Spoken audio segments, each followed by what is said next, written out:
South America Managing Director for Framatome, and it's an honor to be here with you today. Okay, it's a fact that renewables are growing, but we must keep in mind that they are not growing rapidly enough to stop the growth of power produced by fossil fuels. Further, these sources don't represent firm power that can be called upon on demand. Global consumption of coal, oil, and natural gas is nearly 4 times the growth of renewables. As a result, global carbon dioxide emissions set a new all-time high. Those trends are likely to continue for foreseeable future. The world will experience a rapid growth rate for renewables, but even greater growth from fossil fuels. Nuclear power is the solution to solve that problem because it is the only large-scale firm power source that doesn't generate carbon emissions during its operation. But the general public is afraid of nuclear power. We must address and overcome this fear if nuclear power is to help displace fossil fuels. That can be only achieved by convincing the public that accidents like the ones happening in the past are no longer possible, updating the current power plants with new safety features, and the future nuclear plants must be designed in a way that provides the public with an absolute degree of confidence. There are those who still will reject the idea of nuclear power under any circumstances, but there are consequences from such a stance. Some will idealistically believe that renewables will completely attend the world's growing power demands, but in reality, that's just not happening today. Thus, whether you like or not, absolute rejection of nuclear power almost certainly means higher global carbon dioxide emissions. That's a high price to pay if you are concerned about the impact of the climate change. I will point some news we could read recently. Biden, Biden administration is launching $6 billion effort to rescue nuclear power plants. France has announced plans to build 14 new nuclear reactors in a move that could help reduce greenhouse gas emissions. China approved construction of 6 new reactors. Brazil announced the finalization of Hunger 3 and before 2031 to start to end construction of a fourth power plant. Nuclear energy is a world trend. And with that, I will invite you to join our panel today. We have in our table 2 members now. I will ask Carlos Otto to introduce himself. Good morning, everyone. My name is Carlos Otto. I'm the director of Tecnaton do Brasil, a Brazilian branch of the Tecnaton Group.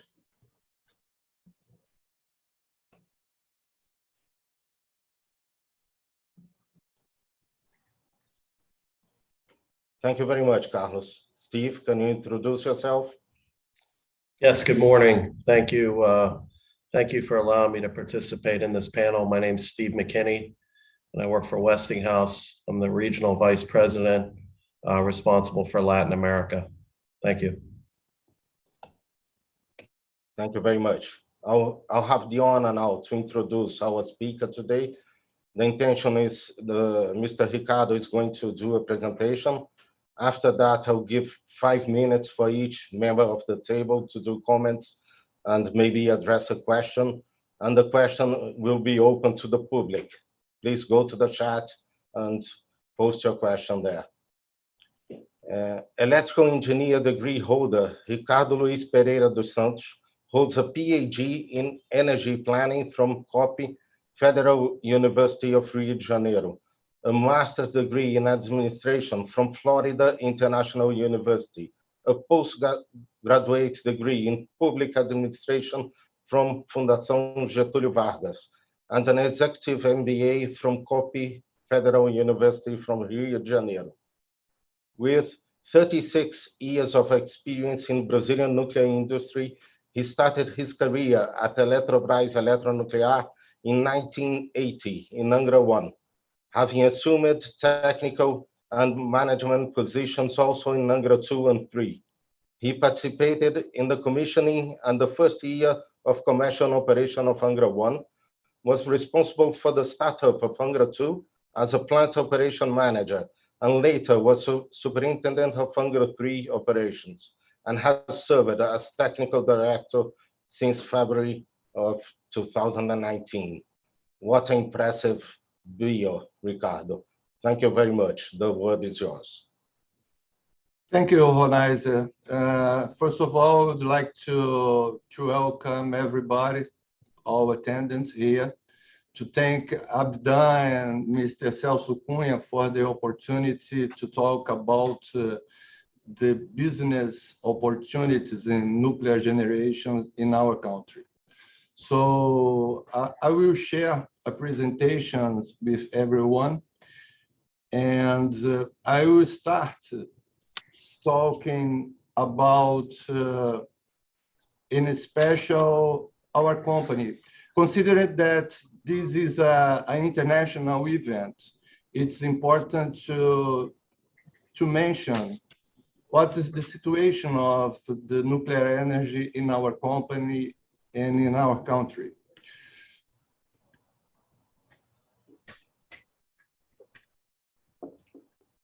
So we are talking about Eletronuclear.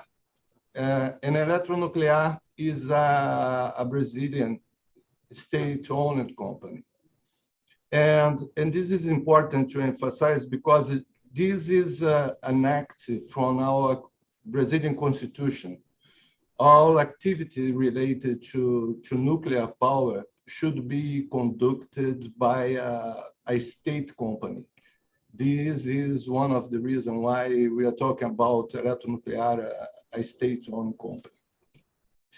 And Eletronuclear is in charge of designing, constructing, and operating the nuclear power plants that we have in our country, and I will talk about them a little bit later. Eletronuclear has about 1,700 employees, and our organizational chart considers 3 directorates, one related to operation, the other one is the technical directorate, the one that I have the honor to be in charge actually, and technical here represents the engineering capacity of the company. So all the engineering staff design capacities is included in this directorate. And the third directorate is the administration and financial directorate. So we have 3 directorates in our company with 1,700 employees. Our headquarters is located in Rio de Janeiro with about 450 employees. And our site is located in Angra with about 1,250 employees. And it's also interesting, and I will mention about this a little bit later, because Angra is a very good location when we look toward the Brazilian electrical grid. We have a totally connected grid in our country, and Angra is a special location because it's really between Angra, Rio de Janeiro, and São Paulo, that are 2 biggest consumers in terms of cities in our country. So in terms of the stability of the Brazilian grid, it makes sense to have the plants, the nuclear power plants located in Angra, to bring more stability to the Brazilian grid. So this is the importance of to have the plants located in Angra. And we have 1,990 megawatts installed. And this is a picture of our site. And And the idea here is not only to show this beautiful site that some colleagues consider one of the most beautiful nuclear sites worldwide. But the idea here is to provide you guys some information that will be the basis of the presentation when we are going to talk about business opportunities. The first plant, that is Angra 1, that is a Westinghouse plant. All the plants in Brazil, all the 3 plants have the same technologies, the pressurized water reactor. Angra 1 is a Westinghouse design that started commercial operating in '85 and has 640 megawatts of power. And Angra 2 with 1,350 megawatts. It's a German design. In the former times, KVU Siemens was the name of the company. Now it was transferred to Framatome, that in the past was also Areva. And Angra 2 started the operation, the commercial operation in 2001. And we expect to start commercial operation in Angra 3, that is under construction in 2027. So what is the importance here? When we look at the situation of these plants, we have to understand that, for example, Angra 1 was licensed for a period of 40 years of operations. So the license is expiring in 2024.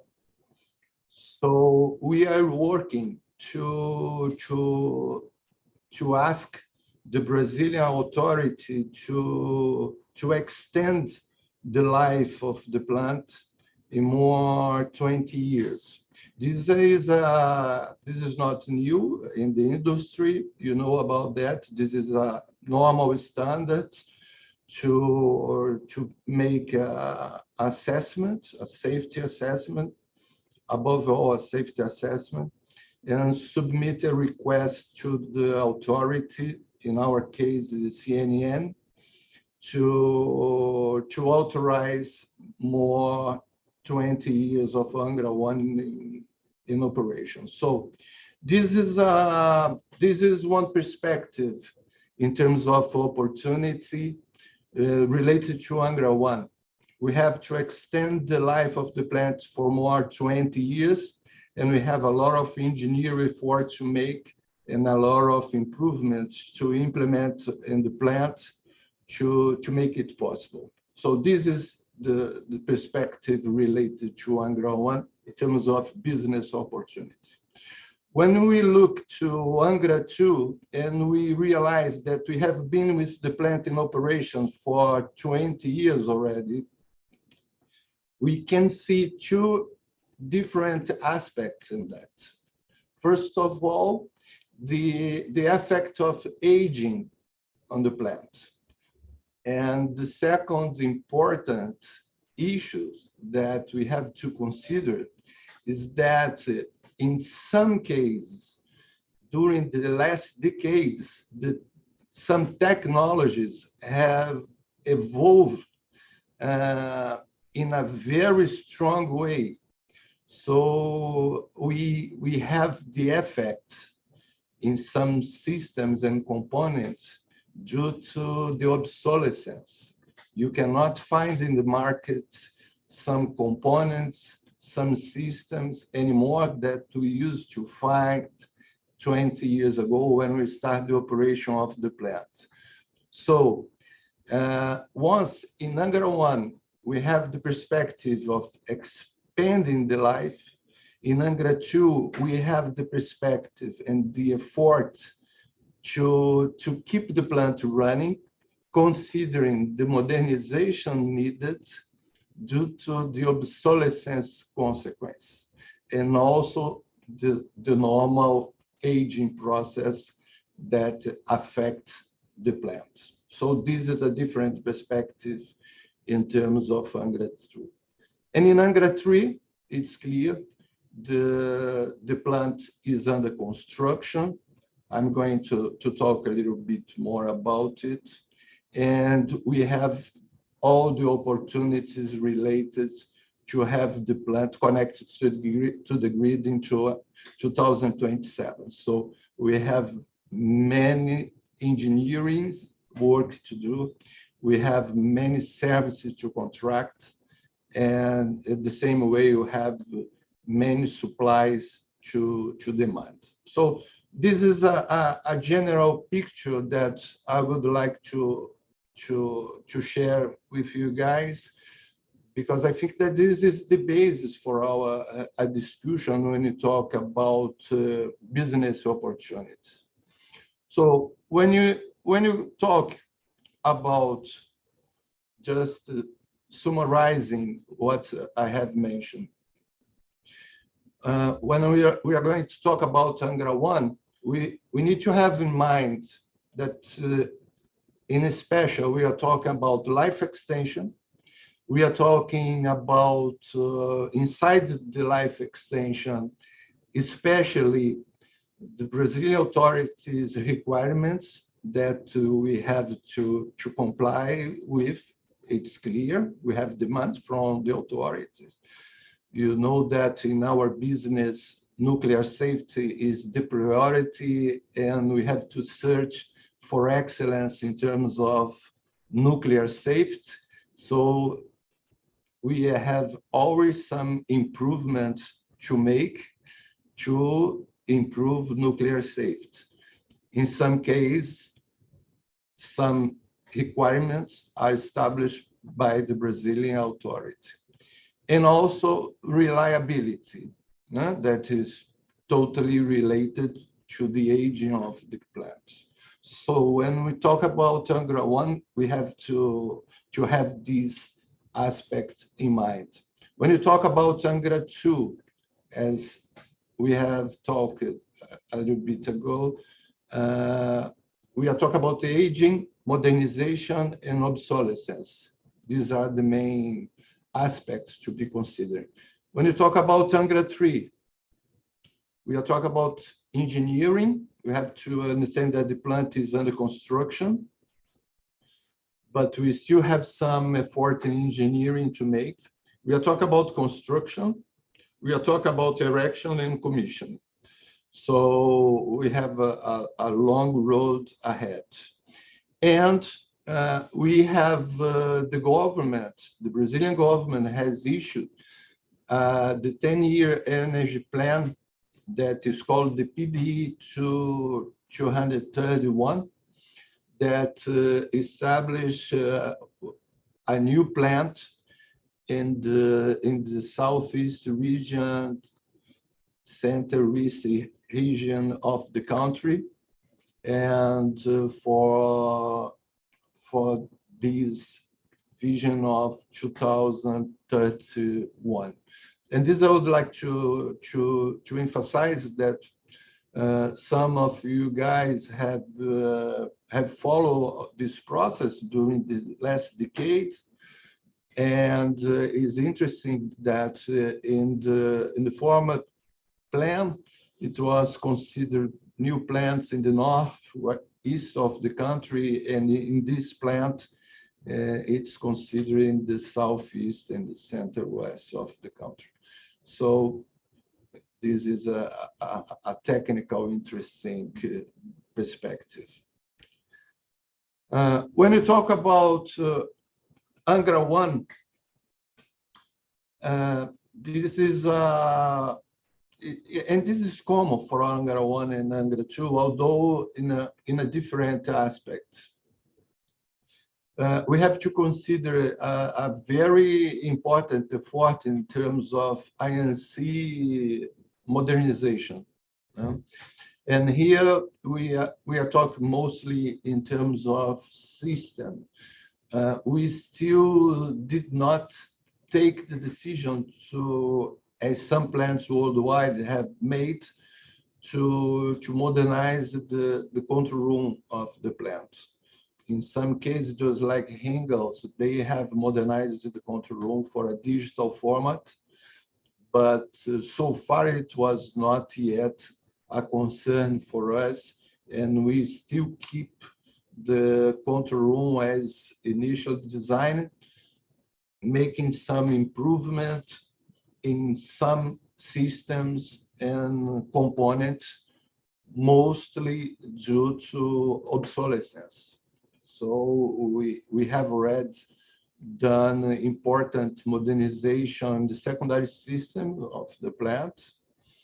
And for the life extension, we are talking and we are thinking about continue this effort of modernization in terms of the primary system. So this is really a necessity to ensure that we will continue with the plant in operation for more to 20 years.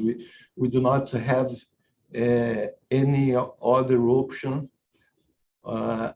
unless to modernize all the systems, in special the systems that we identify obsolescence problems, maintenance problems, just like the load sequencer and other important systems in the plant. So I think this is a very critical aspect to ensure the life extension. The equipment really replacements. We have some heat exchangers to replace, some valves to replace, and here we are not talking about obsolescence. Here we are not talking about modernization. It's clear that we are going to replace these components and we will modernize the plant. But the background here is the aging of the components. So, and we have to have in mind that we want to keep the plant running for more 20 years. So this is mostly the feedback from the system engineer, the engineering evaluation, the operating experience, process feedback. So these are signals that we receive from our process that we have to replace some components to ensure the life extension. And it's clear, I'm just pointing out some concern to share with you guys some what in my perspective is important to emphasize. But it's clear that we have many design modifications to be performed in the plant to support nuclear, to improve nuclear safe, to support the plant reliability, eventually to improve the power output. Just to give you guys one idea, we are considering replacing and improving the turbine and to increase the power output of the plant. This is being studied. So we have many design modifications that has been considered and that is being planned to be performed.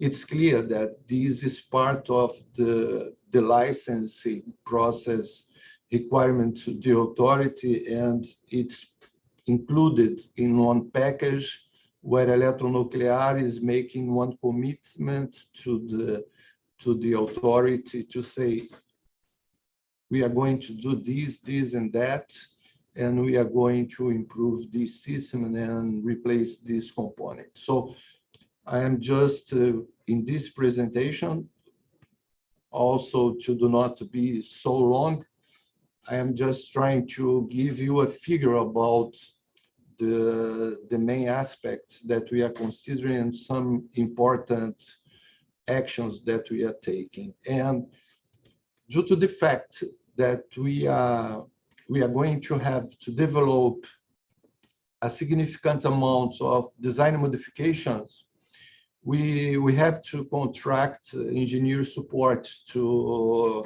work together with us in this design development.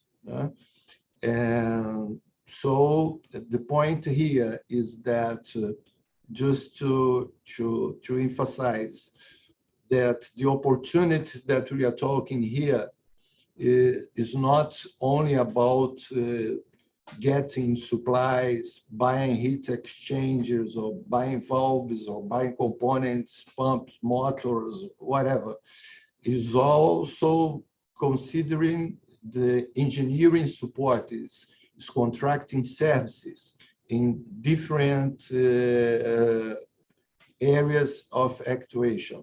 This one that I am emphasizing here, that for me is the one that is the most important, is the engineering support due to the amount of design modification that we have to implement. It's clear that beside that, we have to perform the engineer work to elaborate the design modification, but later on we have to implement the design modification in the field, in the plant. So we also need in the future, in the near term, the support to implement the design modification, because we do not have the staff needed to implement all this modification.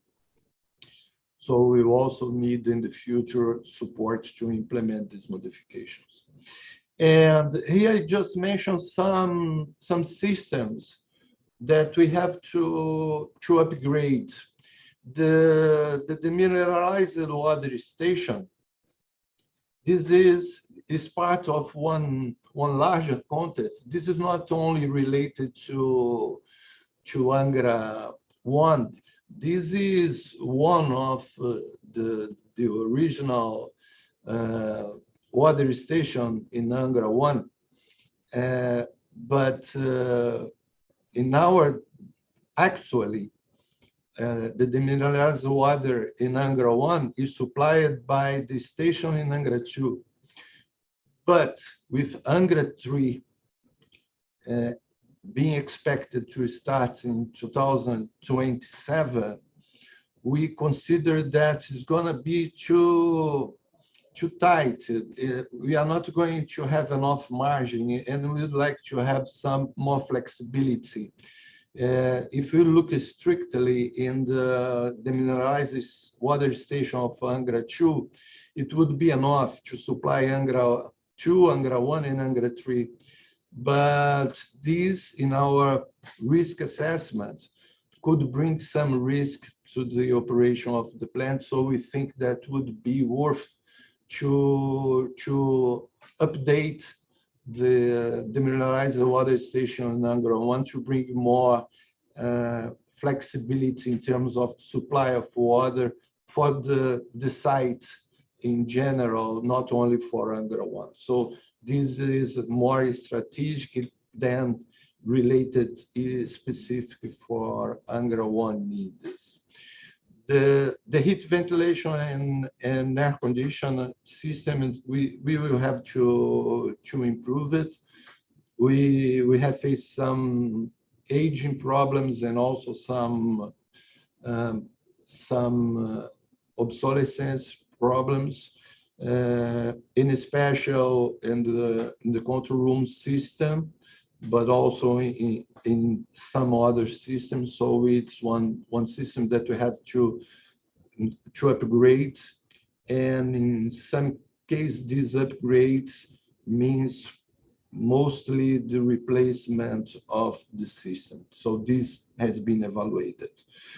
The fire protection system, the fire protection is also an issue related to obsolescence. You know that this is totally related to electronics, INC, and we have to improve it. But here also, we have some requirements from our authority to improve the fire protection. So here is a combination of aging, obsolescence, and also requirements from our authority. And the auxiliary boiler. The auxiliary boiler is a typical case of obsolescence and aging, mostly aging. We have to replace it because we do need to have a more efficient and more reliable auxiliary boiler to support the remaining 20 years operation of Angra 1.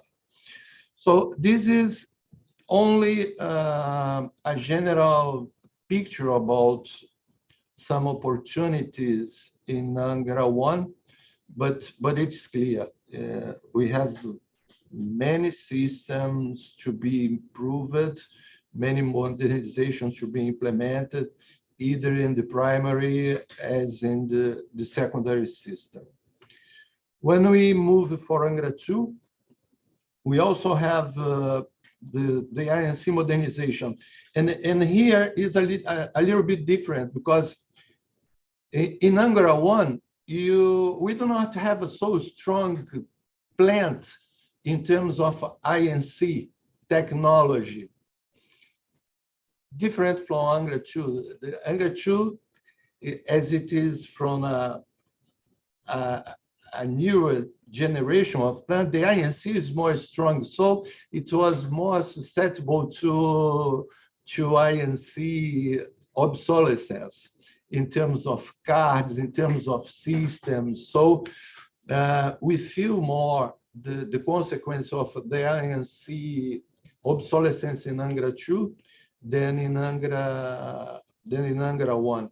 So here it's more important to not more important. It's so important as in Angra 1, but the problem is bigger in Angra 2 when we talk about INC modernization than in Angra 1.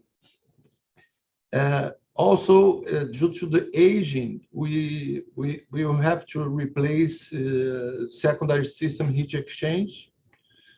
This is a feedback from our operating experience, and has happened also in similar German power plants. And although I can tell you guys that this is an aging problem, if you go deep in the root cause of the problem, this is a problem from the design. I think that it's not really acceptable to replace a heat exchanger after 25 years of operation in a plant that was designed to run for 40 years of operation. So although we can consider this as an aging effect due to erosion or whatever, in fact, in my perspective, this is a design deficiency from the heat exchange design that was not robust enough to support the 40 years of operations. In terms of obsolescence, I would like to mention some interesting aspects related to the electrical part of the plant. And it's interesting that we are not talking about the primary system here.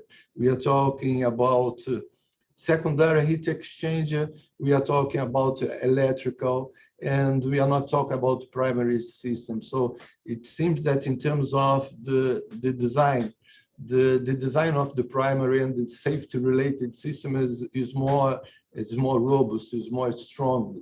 So this is what we feel today in Angra 2. We have a very robust design in terms of the primary and the safety related system. But we already identifying some opportunities to improve in the secondary system, in electrical system, either in terms of aging or deficiency in the design, but also in terms of the obsolescence.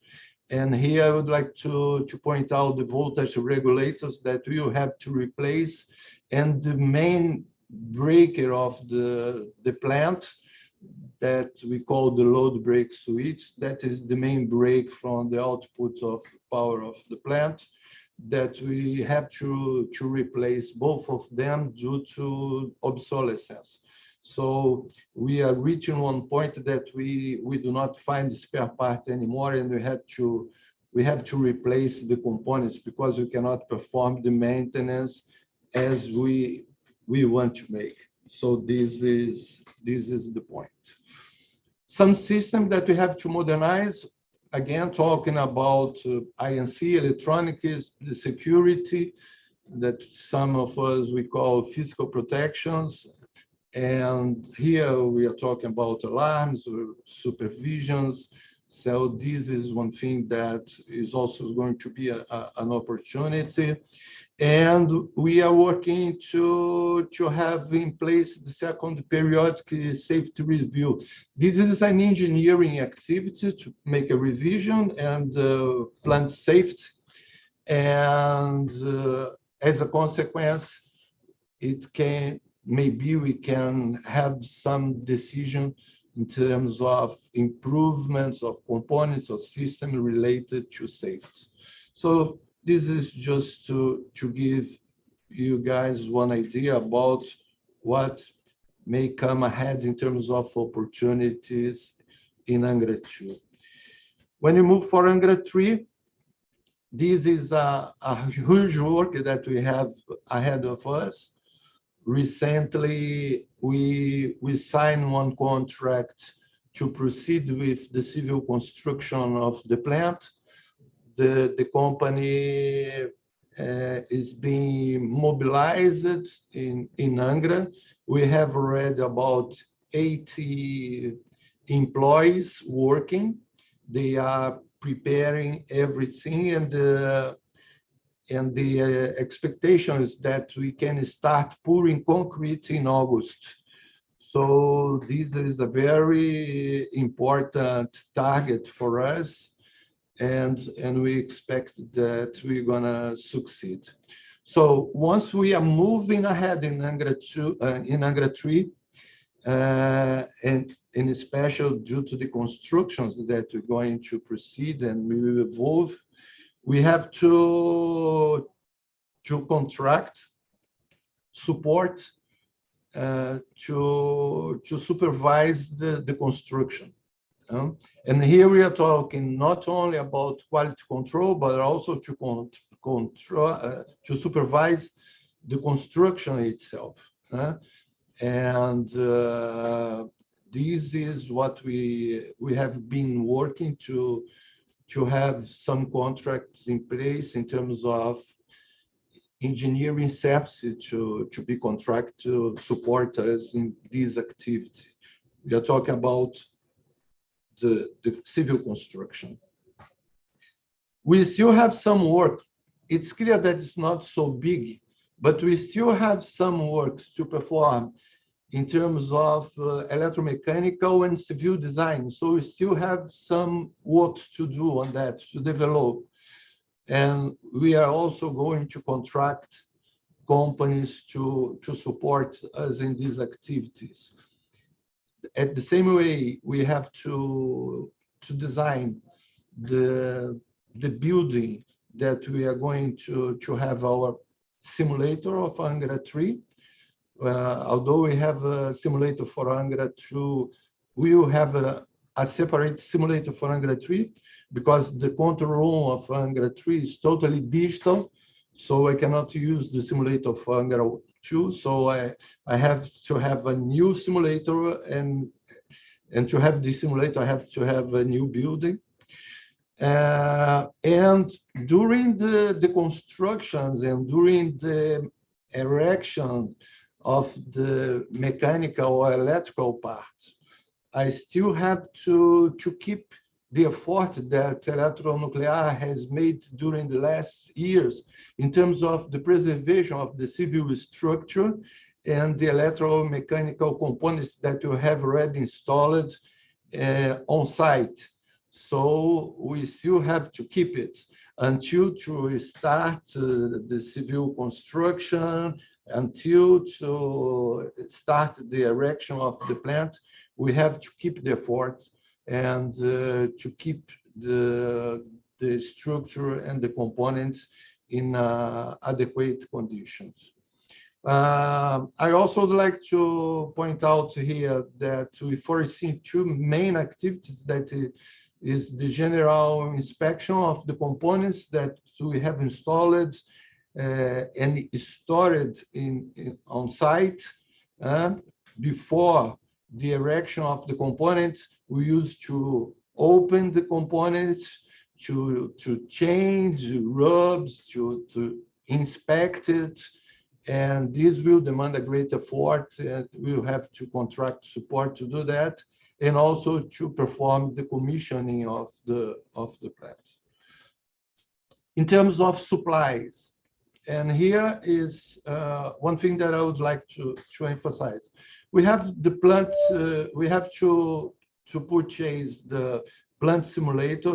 We have to purchase some heat exchanger, tanks, pumps, fans. Okay, this is the normal life. This is not, I'm not telling you guys no news. What is new here is that we had many contracts, many supply contracts in 2015 when the civil construction was interrupted. And at that time, we decided, the company decided also to interrupt these supply contracts. Now that we decided to resume the construction of the plant, we are contacting these companies to say, hey, let's resume the contract, okay? And let's sit down, let's negotiate, let's resume the contract. And due to the pandemic and due to the financial crisis that affects our country and in special our industry, we are facing the reality that some companies has mentioned that they are not able to supply the components anymore. So this has been one discussion in a one-by-one basis. In some cases, the company is able to proceed with the supply. In some cases, we have to find a solution to keep the contract. And in some cases, the company just say, hey, sorry, but we lost competency. The market is not more adequate for us. We are leaving the market and we have to find a solution. So in this process that is ongoing, many opportunities may appear for the market in terms of business. And this is why I mentioned that, because this is something that is a contingence, but I personally, in accordance to the discussion that I have had with different companies, I think that we will submit it to the market some opportunity in terms of supplying components for Angra 3 due to these problems that have affected some Brazilian companies. And the last slide that I prepared that I would like to share with you guys is related to the new nuclear power plant that, as I mentioned, the 10-year plan established one plant in the northwest and the southwest of the country, in the southwest of the country. So we have to start a work, and this goes from the definition of the location of the plant in accordance to the grid necessity. This goes to the technology that is going to be used, that I personally believe that will keep pressurized water reactor. But this is a technical decision that needs to be taken. So this is totally new because this 10-year plan was issued maybe 15 days ago. So we still do not have time to work on that, to discuss with the different governance levels, to see how is going to be the roadmap to reach the target established by the government. But anyway, I decided to include that here because it's essential for our industry, and also it's very important in terms of new opportunities that may appear in the near term. So I thank you for your patience. And if you have any comments or questions, I would appreciate. I would stop here sharing the presentation. If you need, I can come back. Ronais, I come back to you. Thank you very much, Mr. Ricardo. It was a wonderful presentation. Very clear, very objective. Thank you very much. In the beginning, each member of the table had the time to do a small introduction. So I'll ask Mr. Giacomo to introduce himself right now. Thank you. Hello, good morning to you all. I'm Giacomo Staniscia, Director of Defense in ATEC. And I'm very proud to be here participating in this workshop.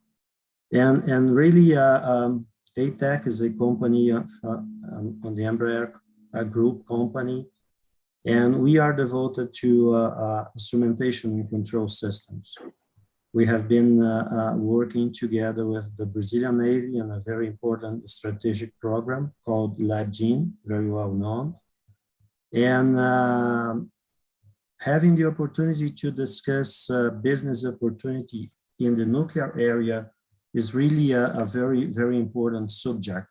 As Ricardo was presenting, we do have a lot of opportunities for companies abroad, but mainly for Brazilian companies to develop and to increase participation in this very specific niche.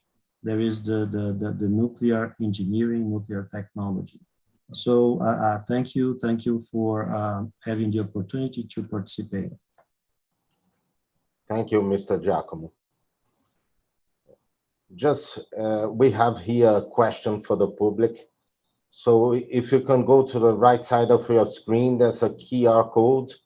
You can point your camera, and there's a question there. Is the Brazilian industry ready for the growing nuclear productive chain? It's a very important matter that we want to listen from the public what's their opinion. Please do it. Now, as agreed in the beginning of the presentation, I'll give 5 minutes to each panelist to do comments about the presentation and maybe address a question to Mr. Ricardo. Let's start with Mr. Carlos Otton, please.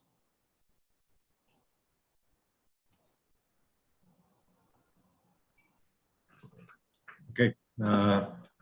First of all, thank you, Onaiza and Ricardo also for your extensive presentation, many details and good information for us and for the public also that are attending this seminar. I have some points here that I would like to ask Ricardo, if possible, to explore a little bit more or comment or whatever. He mentioned about some supplies to replace some equipment, key equipments in both in negative 1 and negative 2. He mentioned heat exchanger valves, and so about the heat exchangers and tanks, whatever. Okay, we know that in Brazil there is a company, in this case Nucleat, who has been created back some years back in the past to supply most of the equipment for the nuclear program in Brazil. And actually they have done this for Angle 1, Angle 2, and of course for Angle 3. In this case, and we know that they have a capacity to supply even more. So it's been planned to provide to Nucleat contracts to supply some of this equipment that you have mentioned, Ricardo, or the decision to put on the market is already taken? Because you mentioned that these opportunities will be in the market. So I'd like to know if that is something that you intend also to straight to go to Nucleat and ask them to provide, to supply this equipment, okay? Also, you have mentioned about Angle 2. I don't know if you want to answer one step by step, or if you want me to make all the questions and then later on you answer all of them. What do you prefer? No, I can. I prefer to answer one by one, Otto, to make it more clear. So the question is yes, we have the Nucleat in our mind, but we have to consider first that in accordance to our law, in accordance to the Brazilian law, every time that you go to make a contract, you have to prioritize the bid. You have to give priority to the market. So the direct contract should be the exception. So, and this we have to find the right tune to follow the law that establish that, hey, the priority should be to go to the market to submit to a bid. And by other hand, we have to justify, as you know, if we need or if we want to make any direct contract. But the idea, and you're right, is to consider Nucleat as much as we can. Just to give you an idea, and all the attendants, we have been negotiating with Nucleat some heat exchange supplies for Angra 3 due to the fact that the company that was supposed to supply decided do not actuate anymore. So we had to move it, and we are negotiating with Nucleat to have it done. So it's clear. It is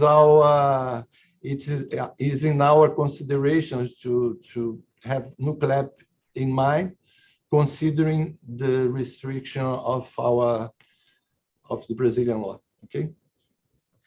Thank you. So a second point that I'd like to ask you to comment. You mentioned about Angra 2, the aging, obsolescence, and modernization. Okay. Also, one point that we know it's a concern about all the plants that have a German design is about with the closure of most of the German plants. Okay, the KTA, the organization that runs the KTA standard, okay, eventually will not update them anymore. And this may affect Angra 2 and also Angra 3, because both are based on these standards. How is Eletronuclear facing this problem? Do you have already a decision, some way of thinking how to go through this potential problem that you may have in hands?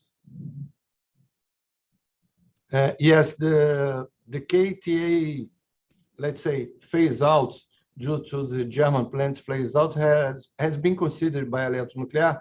And what we have done is to contact different plants worldwide that has been suffering the same problem. So, and we have contacted Trilho in Spain. We have contact some German plants. We have contact Borsele in Netherlands, in Holland. And it's clear that we are trying to learn from them in terms of learning from experience. And what we have realized, it would be very good if we have found that all these plants have established the same strategy to survive to this KTA phase out. But this is not the fact. This is not true.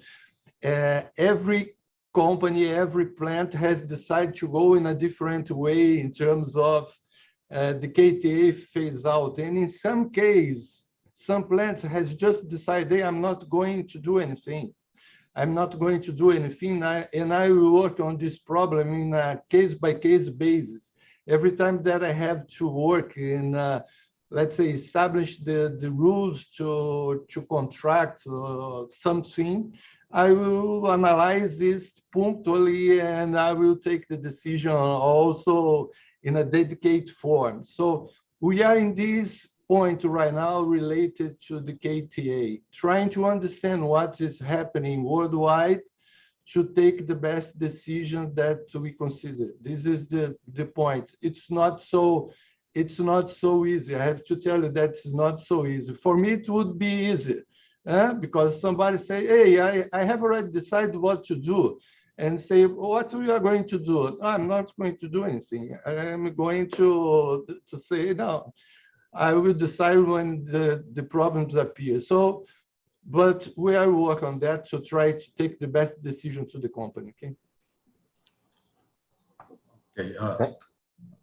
Do you allow me one more question, if possible? Okay. Be a short one, direct one. Short one, please.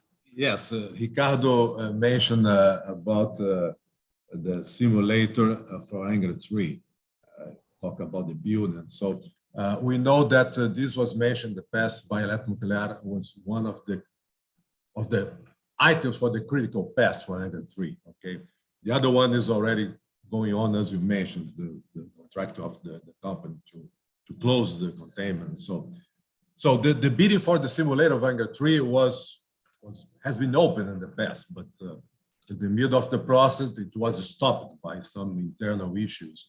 Do you have any spoiler about when it's going to be reopened, this bidding?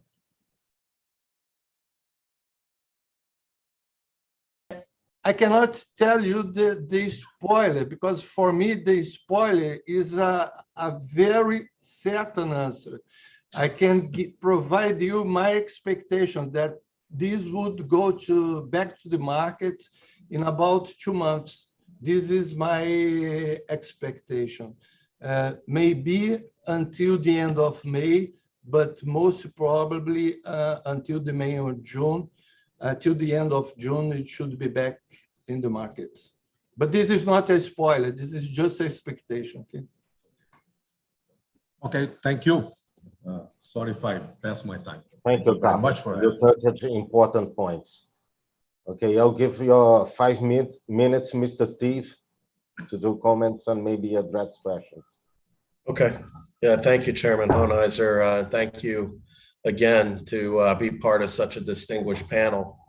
I realized that my CV wasn't included as part of the packet, so I'll just real briefly tell you my background so that you all understand. I've been with Westinghouse now for 22 years. 6 years I was in the United States Navy and submarines. I think at least one other panelist was in the submarine service in the Brazilian Navy, and we share a special connection together, those of us that go underwater in submarines. So very nice to be a part of this. My question for Ricardo, thank you for the presentation. It was very informative.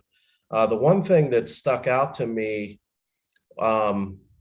is the diversity of resources that will be required by ETN to manage all 3 units, from life extension on Angra 1, obsolescence and plant reliability on Unit 2, and new construction with Unit 3.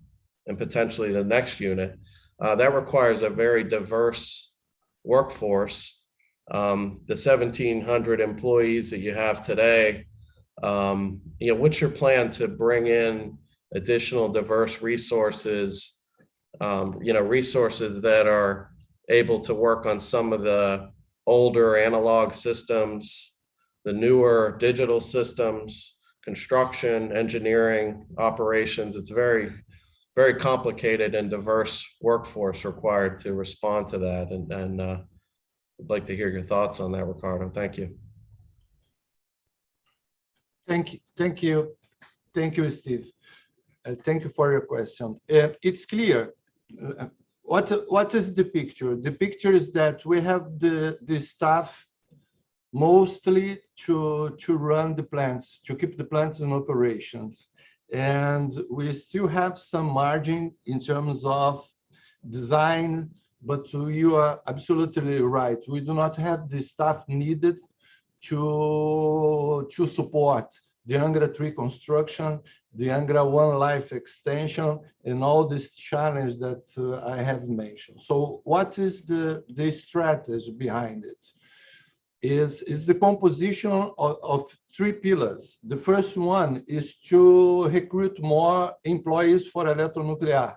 This is going on, and this should happen this year. So this is part of the solution, but it's not the final solution, because you have to take in mind that until to recruit the guys, until to train, until to qualify them, they will take time to produce what we need. So this is important for the future, to recruit the people right now, to learn with the design modification, to learn with the erection and the construction of the plant, but they will be productive for the near future, not for the necessity that we have right now.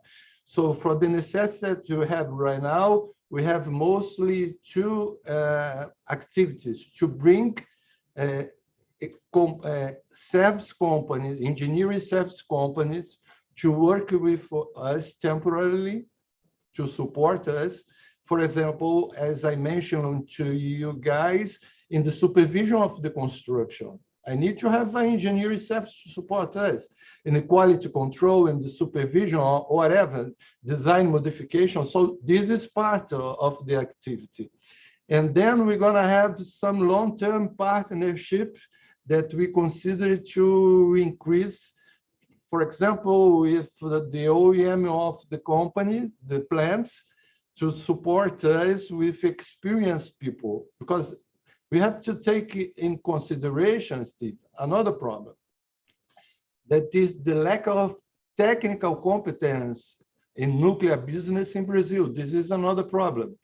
So when I talk about contracting one company to support us in quality control during the construction, I bring the people that experience in Brazil, experience in quality control, but somehow I have to train them in the nuclear business. I can do that. I can do that. It's worth, I can do that. But in some cases, for example, if I have to modernize a refueling machine, I do not have this experience in Brazil. I have to have support from foreign company, just like the OEMs of the plant. So it's a combination.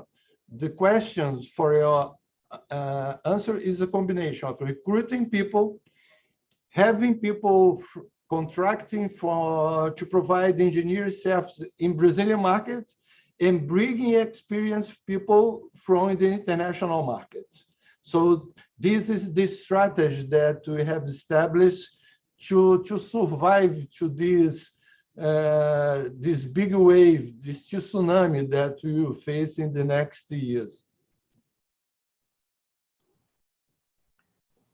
Thank you, Ricardo. Thank you, Steve, Ricardo, for your question. It was important.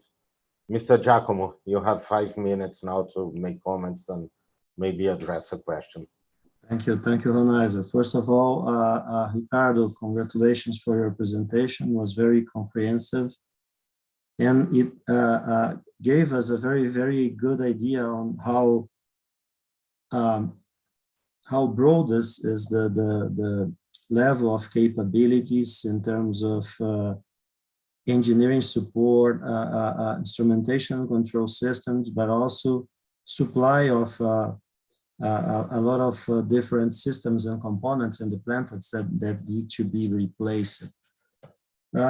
More specifically talking about engineering support for design modification and also going into an area where we are more knowledgeable. There is instrumentation control systems. You mentioned, Ricardo, just answering Steve. Yes, there is a lack of competence for Brazilian companies. It's very difficult to train a engineer in the nuclear field and to have people really capacitated to work in this area. With our experience in ATEC with the Brazilian Navy and the LabGen program, we are able to have a very, very important group of engineers, very well acquainted with the nuclear engineering field in instrumentation control. And for us, I'm saying that because for us, it's really a concern to be able to use this knowledge in other projects as well. This is very important. And then given this context, the first question to you, Ricardo, is how to increase the level of participation of Brazilian companies in all the opportunities that you just presented to us. Thank you, Giacomo. I think that the most important action that we should take, and when we talk about I'm talking not about electronuclear, I'm talking about Brazil, we are talking about our country, is to provide a clear and systematic prevision about the future of nuclear in our country, so that our young professional can understand the nuclear business as a good business to work on. Because this is a problem not only in Brazil. This is a problem, for example, in Germany. When the Germans decide to go to the phase out, people say, hey, I do not want to go to the industry that is going to retire it, you know? And we have a different problem here in Brazil. We are not going to phase out the nuclear, but we have to establish clearly in a systematic way how we're going to proceed with nuclear business in our country. We had already many initiatives that you know in university, very important, that is slowed down in a tragic way due to this loss of, let's say,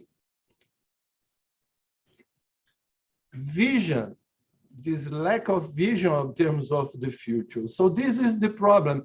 And when we talk about the competence, it's totally related to our industry, yeah, because it's the same problem. We have had good, very good, big partners in the industry in the past that we do not have anymore because we just did not evolve or establish one way and say, we are going to follow that. You know? We are from maybe the same period of experience. And if we come back at the beginning of our career, we see, for example, that we started nuclear business most at the same time that the Korean. And if we talk about what the Korean has implemented in the nuclear industry and what Brazil has done, you see exactly what is the difference in terms of saying, hey, we go in this direction and we are going to pursue and we are going to overcome the difficulties and we are going to do that. So this is the point. We have to make it clear, otherwise it's become anti-economical. At least this is my perspective. Right. Thank you, Ricardo. And second Ricardo. question. Go ahead. Just Jack. a quick one, Ronesa. Second question is really more related to the modernization of instrumentation and control systems. Carlos already talked about the importance of the simulator for Angra 3. And Ricardo, you also emphasized a lot the need for engineering support. We talked about workforce and so on. So my question is, the need for engineering support, the modernization phases, are they all planned? Do we have maturity already in this process, and how this is going to be presented to the market? Absolutely, yes. We have already decided what to implement. And I'm talking basically in terms of Angra 1, because Angra 1 is where we have mostly the amount of activities that we are concerned with. Because in Angra 2 is more eventual, but in Angra, not in Angra 1. Angra 1, we have a set of design modifications that we have been working on it. And we have established on that we have discussed it with our authority and we have to implement in a timely manner to ensure that we are going to succeed in receive the authorization to improve the lifetime in 20 years. So we have this implemented. We have already some actions in terms of the engineering contract to be submitted to the market.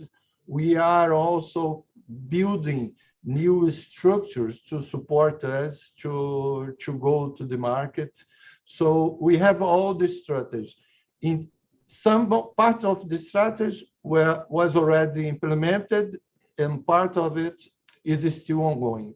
But you are right, we have already established a set of design modifications to implement, and we are working on establishing the proper resource necessary to make it happen, okay? Thank you, Ricardo. Thank you very much, Ricardo and Giacomo. We are ending our survey now, so please try to have time so the organization can have the result before I end. Ricardo, I'll come with we have a short time, and I'll come with a question that came from the public, that is where the fourth nuclear plant is going to be. What are the cities that are candidates? What we already know about it. Oh, nice. This is a $1 million question. This one, unfortunately, I cannot provide you, as I mentioned to Carlos, a spoiler, nor a spoiler neither expectation. It's still need to be discussed. Just to provide some additional information. Some years ago, we developed a study. We conducted a study here in Eletronuclear when we identify some sites, some regions of the country that would be possible to have a nuclear plant installed. So we have already one study that includes all the regions of the country. And this maybe is going to be the basis to start the discussions to take this decision. I think that this is a good basis to start. But to answer clearly, I do not know. Mr. Alex Moura Carvalho want to know if from that past study, can we mention the places or is it confidential, something like that? No, this is not confidential, but this is a study that I do not have here in my mind right now. It's considering the south, the southeast, the north, the northeast. So we identified there is a international standard criteria to identify sites that we can install nuclear power plants. And we have done it with the support of a consultant company. And but I do not have in my mind what would be the sites that were identified at that time. Well, thank you very much, Ricardo. I want to thank you for each one of you that participated today. Many thanks for our speaker, Mr. Ricardo. Special thanks for the members of the table.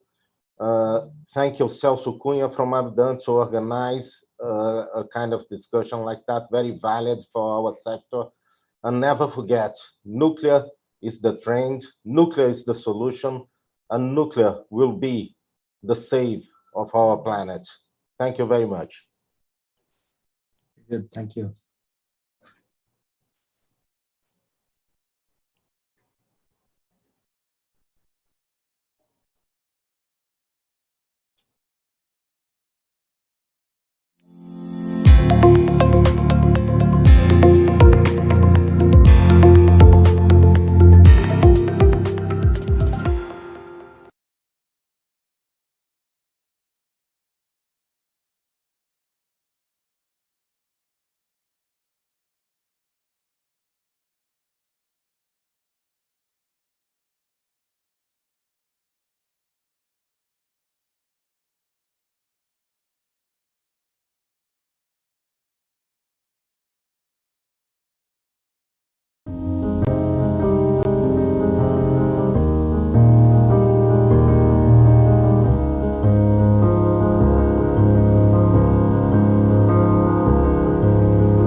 This is for you.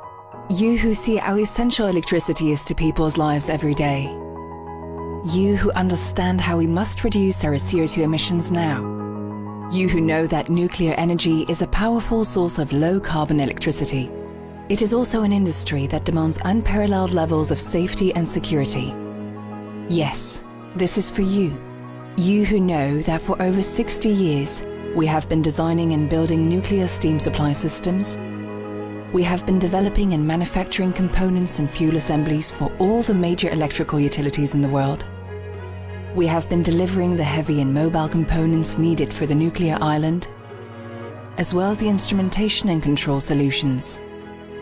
That we provide the maintenance and engineering services for more than 250 nuclear reactors around the world, and that we are participating in the construction of new reactors in France, China, Finland, and the United Kingdom. So yes, this is all for you. You who trust in the expertise, the experience, and the commitment of our 14,000 employees. Whether you be an electrical utility customer, engineer, new graduate, or simply a consumer of energy anywhere in the world, this film is for you, for each and every one of you, because you believe in nuclear energy, because you trust Framatome, because every day we are committed to serving our customers and working for energy that is competitive, reliable, and safe.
Leipner, você está no ar. Well, good morning, good afternoon, and good evening from wherever you are joining us today. My name is Carlos Leipner, and I serve as Vice President of the UPDAN Board of Trustees, and I'm also the Director of Global Nuclear Strategy for Clean Air Task Force, a global environmental non-government organization. I'm very pleased to be joined to be the moderator of this key panel session today, focusing on small modular reactors.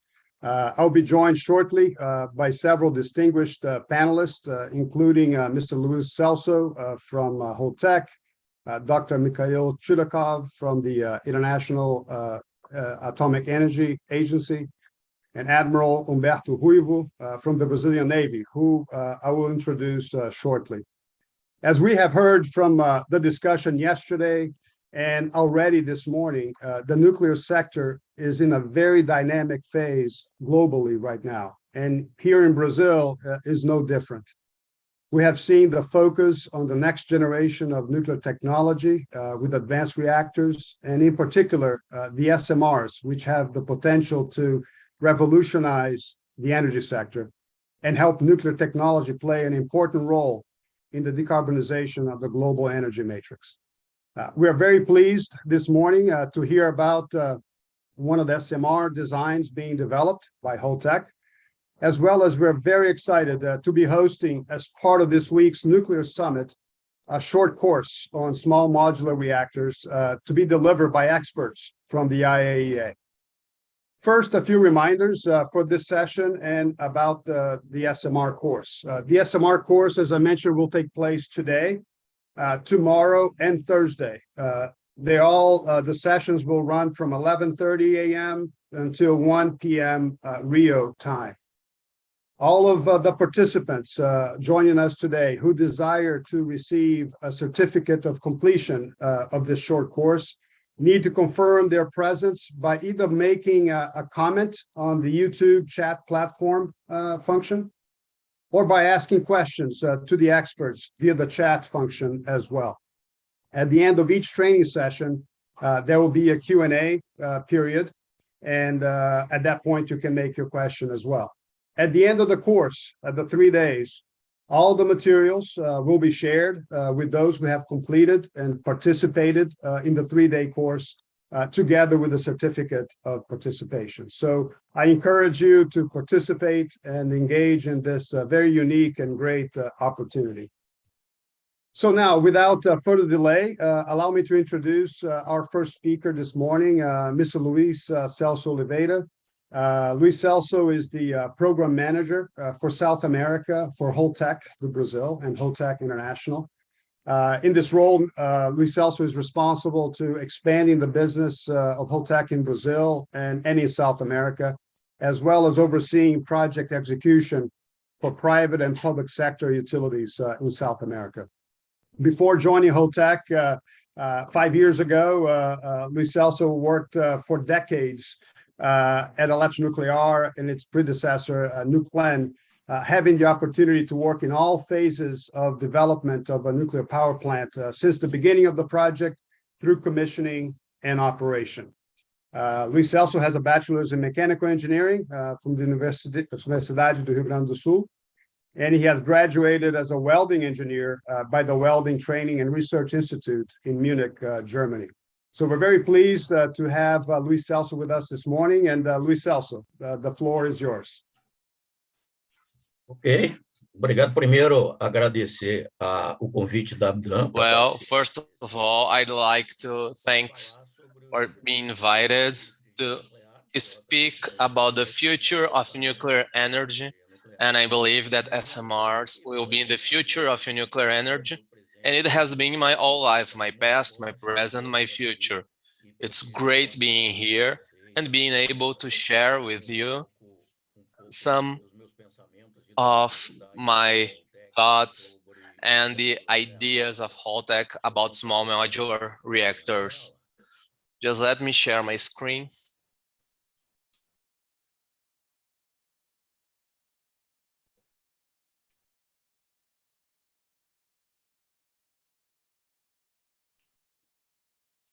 Conseguindo. Slide show.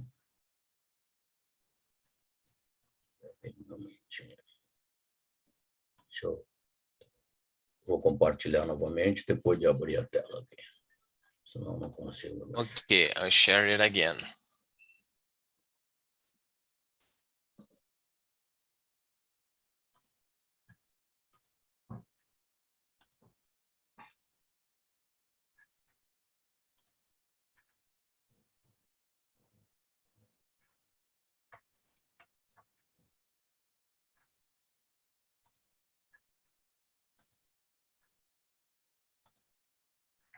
Ok. Compartilhou? Ok. Can you see it? All right, thanks. So I will spend the next few minutes speaking about a small modular reactor 160 by Holtec. Holtec, we have a subsidiary that is the SMR, specifically designed to develop a modular reactor, which is the SMR 160 due to the 160 megawatt capacity. The main goal of its development is developing a simple reactor and EWR, the closest to that technology, but with a highest safety level, and to letting us be sure about the costs. Since it's modular, it has less interference and also generate energy at lower costs. So that's the idea of that development. Well, that reactor is the follow-up, so to speak, of what Holtec has been making. Another step in the life of Holtec. Holtec started as a canister building and pool building for storage of fuel elements with irradiated fuel. So we are specialized in storing fuel from many types of reactors, from the Chernobyl that was built by Holtec. We have a history as a supplier of equipment, of heat exchanger, condensers, and we have some experience in the design of generating nuclear energy from steam and also in balancing equipment for the plants. Well, that's on the fuel part, but we have now an expertise in decommissioning. Now we already have 4 nuclear power plants where we have the operations after they are phased out. We still run those plants until we can get all of the fuel out from there. So we have this experience in operation and decommissioning of nuclear power plants. All of that together made that Holtec could develop its own plant with a small modular reactor, 160 electric megawatts. So I'm going to show a video that show you a little about how that reactor works.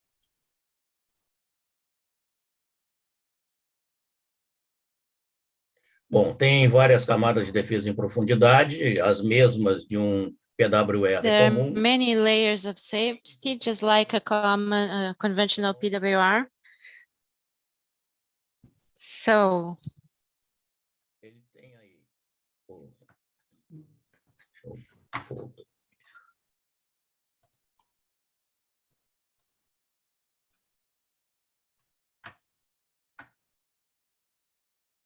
A contenção tem uma dupla contenção como prédio de reator. there's a enclosure, a thick steel concrete enclosure, and an all-metal steel containment.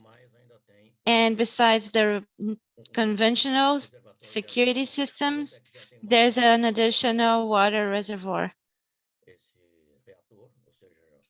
So this reactor already has a fabrication unit. About the startup,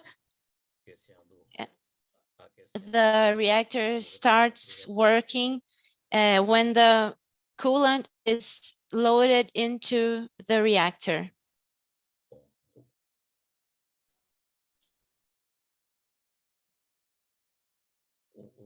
refrigerante aquecido sobe, the heated cooler rises. pressurizador, em cima There is a pressurizer tem a pressão above that keeps the pressure regular,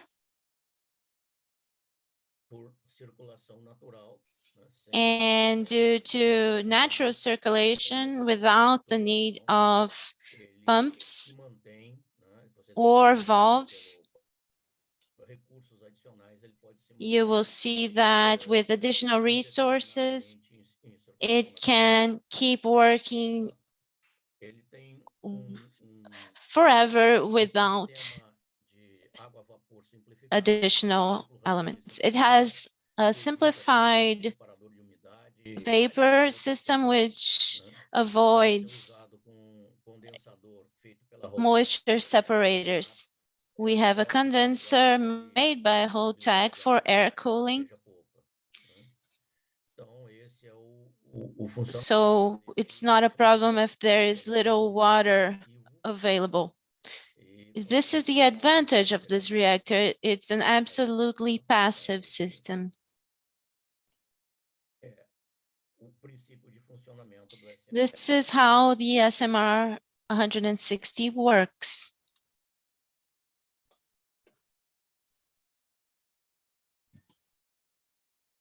Bom, agora uma descrição mais detalhada. So now for a more detailed description, the fuel design and core configuration is the same as a standard PWR reactor. The entire security system and spent fuel pool, as well as obviously the steam generator, are inside the containment structure. The containment structure has a few characteristics. The reactor is below ground level.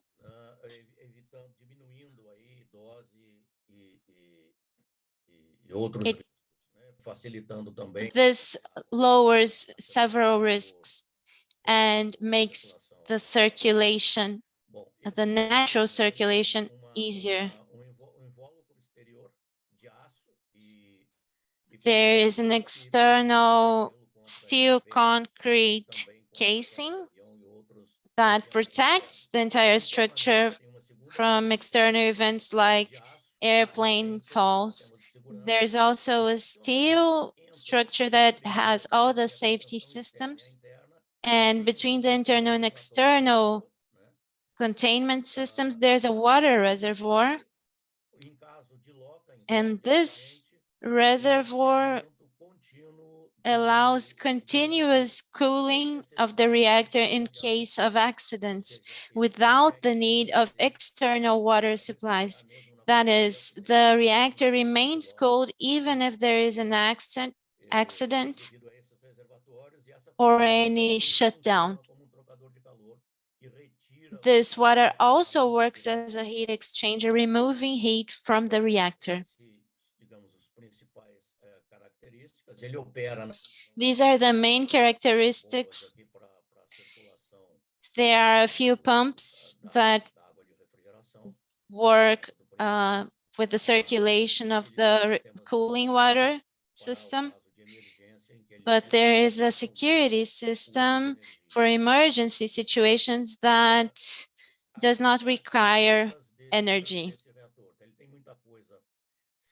So this reactor has a few characteristics similar to a conventional PWR.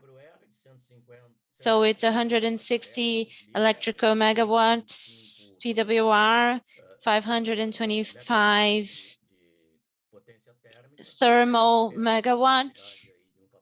The capacity factor is estimated to be 95%, above 95%. One of the first differences is that this reactor is aimed to last 80 years and it's a light water reactor. The fuel, the enrichment level is the standard enrichment level of 4 to 5%. The fuel system is a conventional PWR 17 by 17 system that is very similar to a conventional reactor. The difference is that the system is entirely passive. The water in the system allows complete independence of external sources to maintain the cooling of the reactor in work. So these are the more important factors of this reactor. So that is, it is a conventional PWR with quite advanced security systems. And also it is modular and so smaller. This is the setup of a conventional plant. And let's look at it in detail. First of all, the size. In 2 hectares, 20,000 square meters, we can place one of these modular reactors. In small sites, we can use this power plant. We can use it in any location where a conventional reactor would not fit. Two twin units would occupy 6.5 hectares, 50,000 square meters. Another important characteristic is that the exclusion zone is the external fence. There is no need for additional exclusion area. The fissile material that requires safety systems has this characteristic. Inside these 2 hectares, we have 1 AS compared to Angra.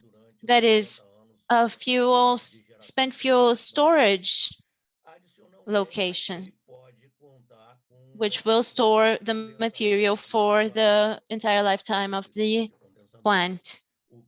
We also have a direct air cooling system, which due to its building process could be placed in the more conventional spot. So the exclusion zone is the border itself, the fence. There is passive security, and it occupies a very small area. Other possible applications for this SMR are, for example, uses inside a decarbonized economy. It has been projected for decarbonization. Besides producing electricity, it can produce hydrogen. Its bypass conditions allow for other applications. For example, the generation of industrial heat. And also, because it produces superheated steam, it can be used both for hydrogen production using electricity through hydrolysis and through superheated steam. It would eliminate the need to maintain the charge constant because of cogeneration. It can work with desalination. Anyway, it was designed having in mind a simplified cycle. It is designed to work full-time. If there is a power outage, it will continue to work. And it has an important characteristic, which is black start. Which enables standby diesel generation. Compared to other nuclear reactors, it can be considered a third source of energy. These are important applications of the SMR 160. About the phase of development of the SMR 160 right now. It is currently still being developed. HOTAC has invested for the last 10 years, actually for 10 full years without external investment with its own resources until it reached a point that the development was enough to receive investment from the energy department. Its fabrication process and documentation as well are basically ready for production. The project has approval in Canada in phase 1 in the design review. That is, the conceptual design has been approved, and we are moving on to the second phase, in which we are moving on to the licensing of the NRC for analysis and licensing. We received from the DOE in their advanced reactor support program. We received from this program 2 important supports. In 2019, the agency considered the project feasible. That is, the model was acknowledged as feasible. And now recently, we were also approved in a second phase of demonstration of the DOE with $147 million of investment by the DOE, and the rest will use our own HOTAC resources. It's important to say that to receive these resources from the Department of Energy, you need to have a good possibility to be operational within 7 years. So to receive the support, you need to be recognized as able to begin operations within 7 years. And this is the case with the SMR 160. Sem problema. 5 more minutes, please. Thank you. All right. To reach this level of development and to effectively finish our project during the next 7 years with the desired success, HOTAC is not working by itself. It has a group of partners in its projects, and these partners are together with HOTAC can truly finish the project due to their competence. The construction outside the USA and the commissioning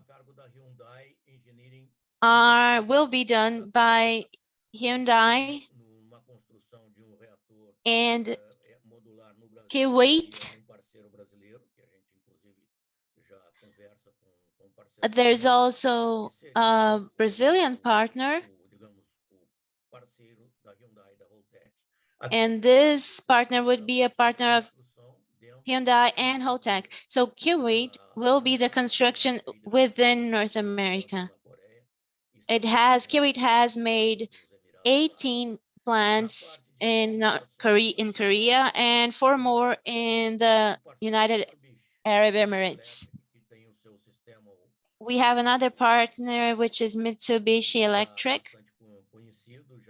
Its system is a well-known system, and it has the digital control room licensing ready. both in United States, Japan, and China. That is, they have experience with control systems. In the fuel design, it's a standard 17 by 17 PWR nuclear fuel assembly, and it will be made by Framatome. Framatome is a known and established partner here in Brazil.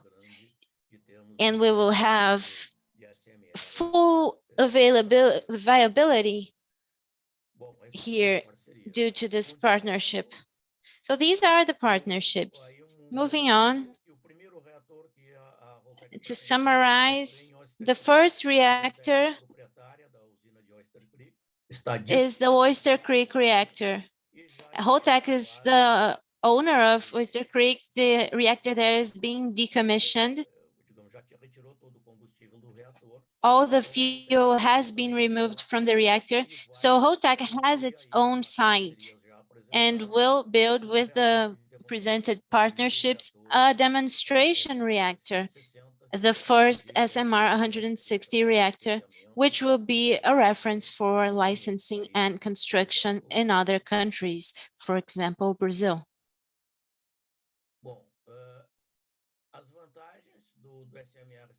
About the advantages of the SMR 160. It is a passive reactor, therefore an advanced reactor. It is a PWR reactor, that is, the entire supply chain is well established. It's a well-known reactor in terms of licensing. So licensing is much easier than another type of reactor. It's flexible, multi-purpose. It can generate electricity, hydrogen, desalination, process heat, because it has the bypass conditions necessary for these other uses because of the steam generation. It is a light water reactor, so it's lower risk because there is higher knowledge of the technology. The supply chain is also easier, and the licensing basis is much more well-known due to the knowledge of Holtec. We have the disposal of spent fuel ready. The entire system for storage, which is currently being used, can also be used and will be used in the same manner in this new model. And besides this, we have a very qualified team and able to perform this task of constructing this reactor.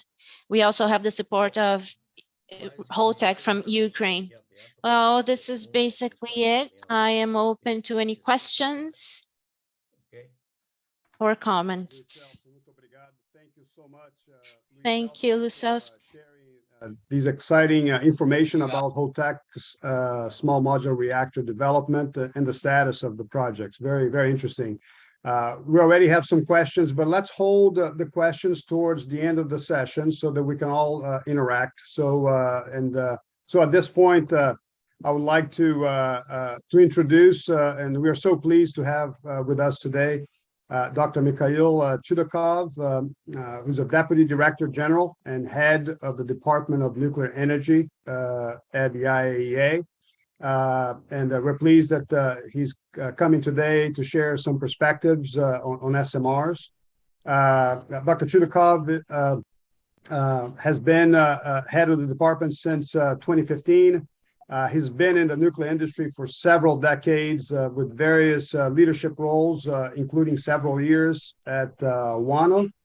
Also as director of the Bilibino nuclear power plant, and he also served early on as a senior reactor operator. So he brings a lot of experience to the table here.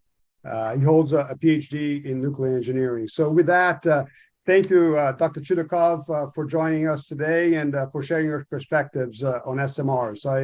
pass you the word today. Thank you. Thank you, Carlos. Can you hear me well?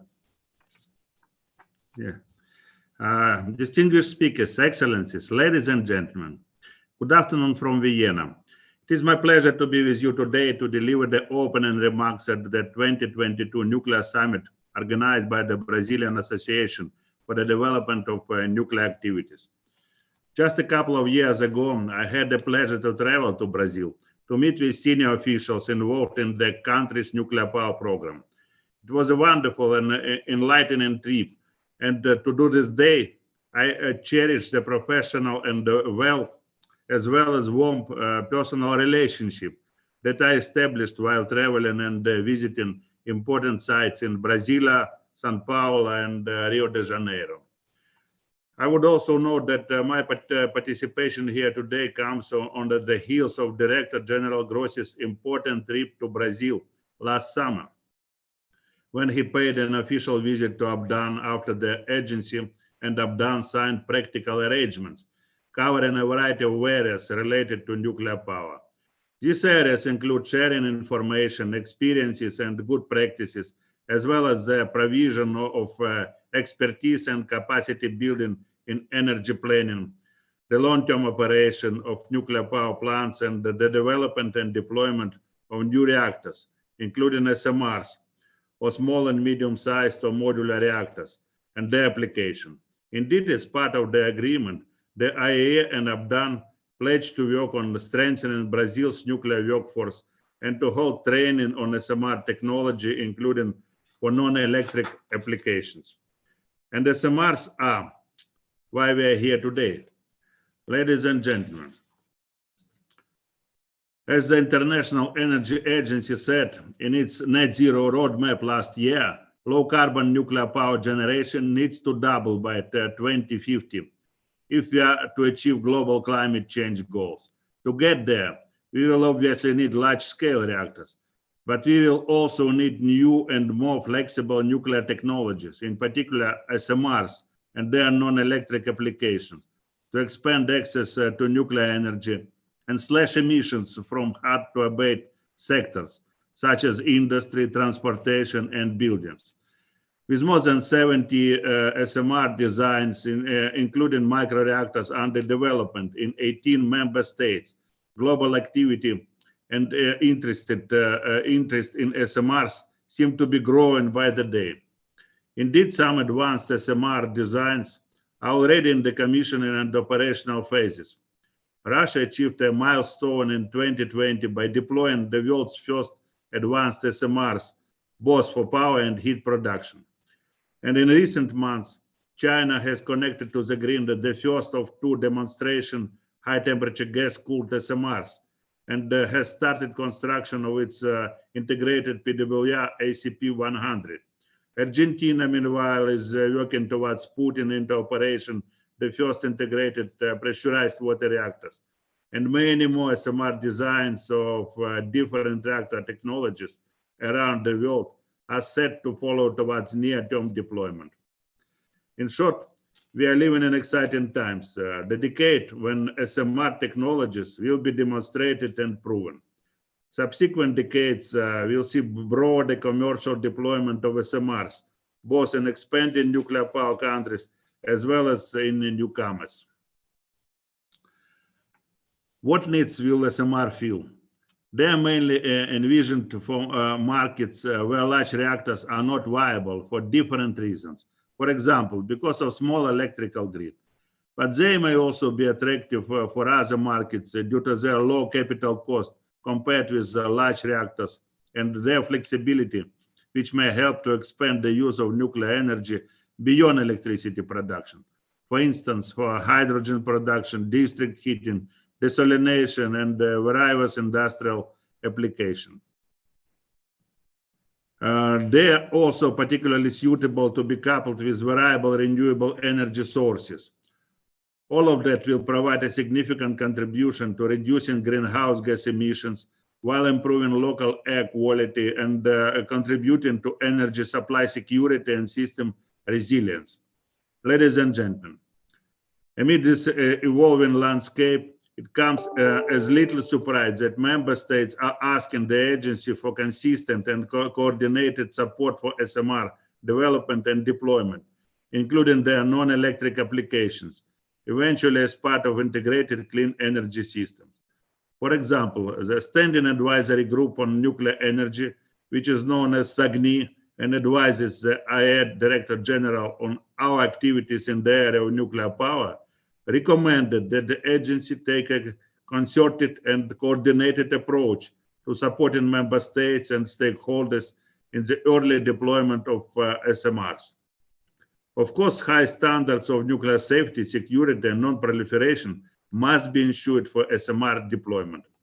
But beyond this, it is generally recognized that if SMRs are going to be successful, they will need to be economically competitive with respect to other clean energy alternatives. Achieving that will require accelerating their technological development and readiness level. The agency, to be sure, has a number of activities on SMRs and related applications implemented by 4 technical departments: nuclear energy, nuclear safety and security, safeguards, and technical cooperation. These activities range from supporting the development and deployment to economics, financing, and market studies. They also involve the applicability of IAEA safety standards and security guides, as well as safeguards by design. Then there are fuel cycles and waste technology, all the way to decommissioning by design. And we work with the newcomer countries in applying the milestones approach to SMRs, as well as on studies looking at the legal and institutional issues related to transportable nuclear power plants.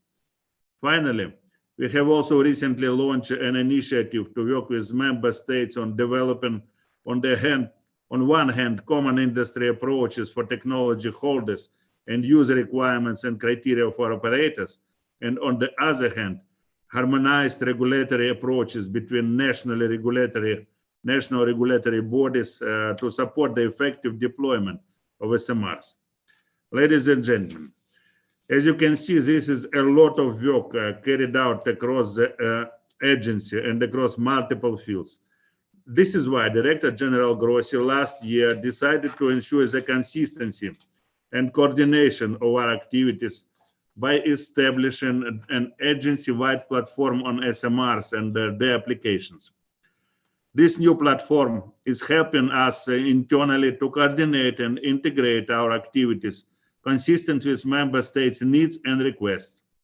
At the same time, it provides a single access point for governments, vendors, regulators, and experts seeking integrated agency-wide support on all aspects of SMR development, deployment, and oversight. While this new platform involves the participation and contribution of all 4 of the IAEA's technical departments, it is led by the Department of Nuclear Energy, which I head.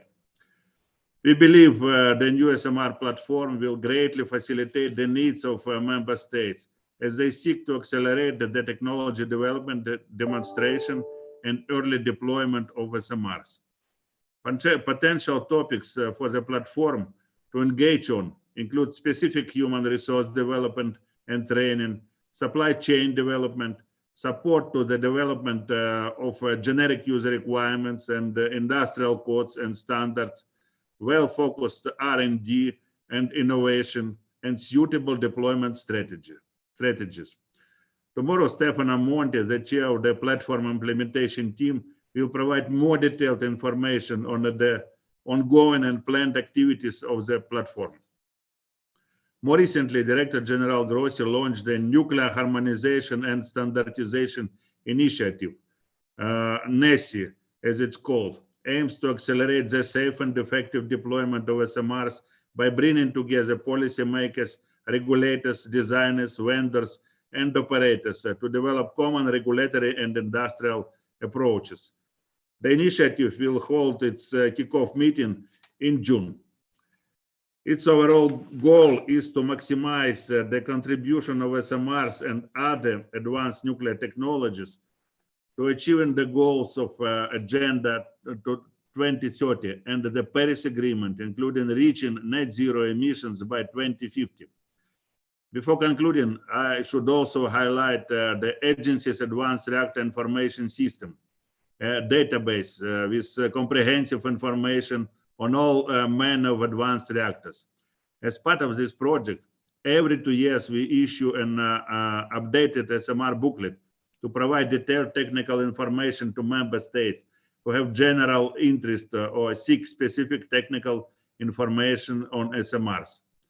The next update of this booklet is due to be published in time for the 66th IAEA General Conference in September. Facilitated by the new SMR platform and NESI, the IAEA will continue these efforts to accelerate the development and early deployment of SMRs by taking a systematic approach on the identification and development of key enabling pathways. The goal is to achieve competitiveness and the reliable performance of such reactors. Likewise, the agency also continues to help member states to address common infrastructure issues that could facilitate SMR deployment. As Director General Grossi made clear at COP26 in Glasgow, we all know that the nuclear power is and will be an important part of the solution to the climate crisis. SMRs and their applications, particularly with their potential to expand access to clean energy power, have the potential to play a significant role. It's our job and our duty to our member states to help make this happen. Thank you, and I'm ready for the questions. Thanks. Thank you so much, Dr. Chudakov, for sharing your perspectives on SMRs and for the IAEA leading this important dialogue. It's indeed a very dynamic time, and there are many issues and opportunities to be addressed for SMRs. So we applaud the IAEA for its leadership on this. I would like to remind the participants there is a word cloud, nuvem de palavras exercise going on now at the platform via a QR code, which I encourage you to engage and take part of. We really would appreciate your input on this. So please interact with that. Next, I would like to invite Admiral Humberto Ruivo to share some perspectives on SMRs and open the Q&A session to the panelists today. Admiral Ruivo is currently the director of the Naval Agency for Nuclear Safety and Quality of the Brazilian Navy, with the mission of licensing and inspecting naval resources with onboard nuclear power plants and the transport of their fuels. Admiral Ruivo has had a long and distinguished career over several decades, including the coordination of the technical and scientific nuclear program of the Ministry of Science and Technology. He holds a bachelor's degree in mechanical engineering from the Instituto Militar de Engenharia. He holds 2 master's degrees from the University of Southampton in the United Kingdom, an MBA and a PhD in maritime policy and strategy by the Naval War College. So with that, Almirante Ruivo, the floor is yours. Thank you. Está mutado, Almirante. Okay. You're muted, Admiral. Okay, can you hear me now? Thank you very much. Good morning to all. First of all, I would like to thank the president of ABDAN, Celso Cunha, for the invitation to participate in this event on the Nuclear Summit 2022. It is already a success due to the speakers here today and the extremely important subjects being discussed for the sector. We see that SMR are already a reality nowadays. In terms of perspectives, a lot has been done for the development of these projects, these designs, for more than a decade now. And as was said, there are more than 70 initiatives in this sense. So there is a worldwide effort to make these new reactors possible. And it's a very promising effort. There are a few expectations that we will see come true during this process. I would also like to note that in terms of licensing, which is where I work, part of the licensing process is made much easier by the production in industrial scale. When we talk about the different sites across the world, there are environmental issues and issues of adaptation to each site that must be considered. Each country and regulatory agency has its own rules, and we still need to see harmonization come along, as was mentioned by the speakers today. So there are many efforts already being done, and there is still much work ahead for the companies and the regulatory agencies in general. It hasn't been mentioned before, but I would like to mention another application that some companies are trying to make, which is the use of SMRs for naval purposes. That is, placing them on platforms and ships. And this can bring a few advantages, which are important. And this is interesting in terms of seismic demands, the ease of transportation to adequate sites. And for Brazil, this is a very interesting application, especially for our Amazon, which doesn't have an industrial site. So construction would be hard to be made inside. It's much easier to make the construction elsewhere and take it through water all the way to the Amazon. So applications are very interesting.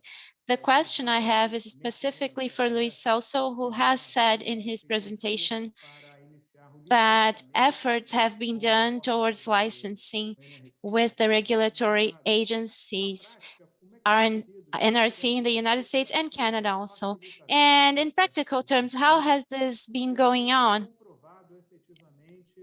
Is it effectively being possible, considering all the efforts made already by HOTEC? Thank you very much. Should I answer now? Sim, por favor. Yes, please. Well, as we are licensing a PWR with passive systems and some different characteristics, but since it's a PWR, the licensing process is being easier. That is, it's being less hard. So it's a first of a kind, especially due to the fact that it's entirely passive and the fact that the water volume can be maintained without additional resources for the cooling of the reactor. So these aspects are new. In other aspects, the licensing is being easy because it's basically a PWR. It answers to all the analysis criteria of a regular PWR. So this is making the process easier. So we are focusing more on the demonstration part. We achieved the phase 1 in Canada, that is, the project was approved. And there are some details also. We have the fuel, but we don't have the fuel assembly. We are going through the regulations, and it's a more advanced assembly. So we are on this second stage right now. And well, the process is easier, let's say, because we are focusing mostly on what the design has that is different from regular PWRs. So in terms of regular PWRs, a lot of things are already working okay. So we are focusing on the truly new aspects of the design, especially proving that it is truly an entirely passive system without need of external energy supply and water to maintain the cooling. But so it's easier because it's a PWR, but it's not easy to make a first of a kind. All right, thank you very much. Now I pass the floor to Carlos. Thank you. We have several questions on the chat here, both covering technical, commercial, licensing, training. But one question perhaps that I'll address to both Celso and Dr. Chudakov. Advanced reactors and SMRs in general, the fuel supply is an important element of the deployment strategy. And as Luis Celso mentioned, the HOTEX design, one of the advantages is that it uses the established light water reactor fuel technology, which is already established, which is good. But many other designs use different types of fuel strategies, including some that use the high assay, low enriched uranium, HALEU, for their designs. And given the recent geopolitical events in Europe, have highlighted some of the vulnerabilities of the nuclear global supply chain, particularly in the supply and availability of HALEU. So I wonder if Dr. Chudakov and Luis Celso, can you comment on the potential changes, challenges, and opportunities for the global uranium nuclear fuel supply? And what does it mean for Brazil? Because Brazil has very unique uranium and fuel fabrication and enrichment capabilities. So just a general question. Start with Dr. Chudakov, please. I maybe would prefer to refrain to avoid the political, because I'm Russian. But I give you examples that when I was a director of a nuclear power plant in Bilibino, and we had 20 years ago a problem with supplying of fuel from 12, because for them it was not profitable to construct fuel for my reactors. And they almost stopped for a couple of years the supplying of the fuel. But knowing and expecting this, I brought a lot of fuel for several years ahead. So a nuclear power plant can work without that the chain of supplying, and you can see that the difference between the coal plant or the gas, you don't have that rain, you don't have the supply that if you have that your fuel, you can work by years everywhere, even on the moon, on the Mars. I don't know that on space. That you can see also in the recent situation that nuclear power plants working without any supply, while the coal station cannot work there. And that also I remind that we have that LU bank that we created in Kazakhstan. Of course, it's just for one full loading of VVR 1000 or any pressurized water reactor 1000 fuel loading, but actually we can expand it, and we can supply the countries for producing their fuel with low enriched uranium that from this bank. And also other countries had the banks like this, that our banks working in collaboration with us, but not directly IA bank, like USA has this, Russia has this, so that ready for supply as assurance bank. That's I'm not, and also taking into account that you see that this not high pace of construction of nuclear power plants, actually, that we can see that we are not expecting that the great problems in the nearest future with supplying of the uranium. Thanks.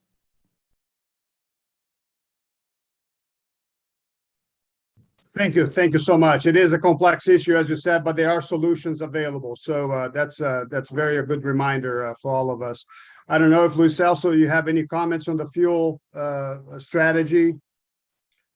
Sim, eu acho que a gente pode pensar basicamente. Yes, I think that basically thinking about Brazil, when we think about fuel, like normal PWR, which is the case of HOTEX small reactor, I think they are the first ones to be in the market. Brazil would be ready already.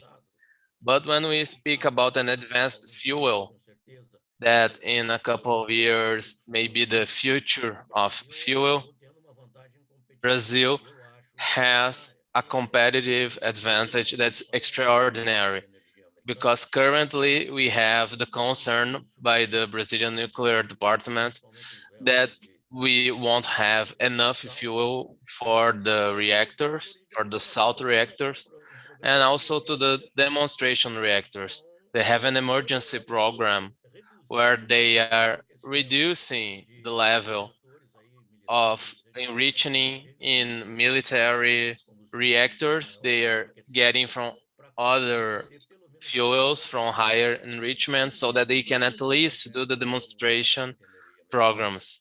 And the American DOA has a huge project so that they can attend on a commercial scale.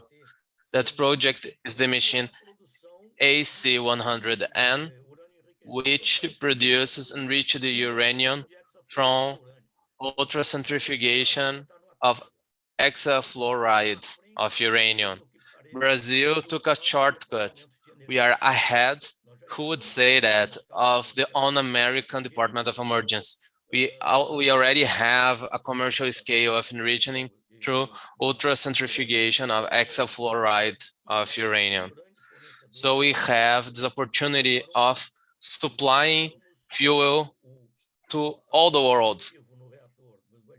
Since we have the goal of the Brazilian Navy was developing fuel is up to 20% of enriching to our submarines, and now we have the level of enrichment that's necessary for supplying to the other countries, and we have a unique opportunity.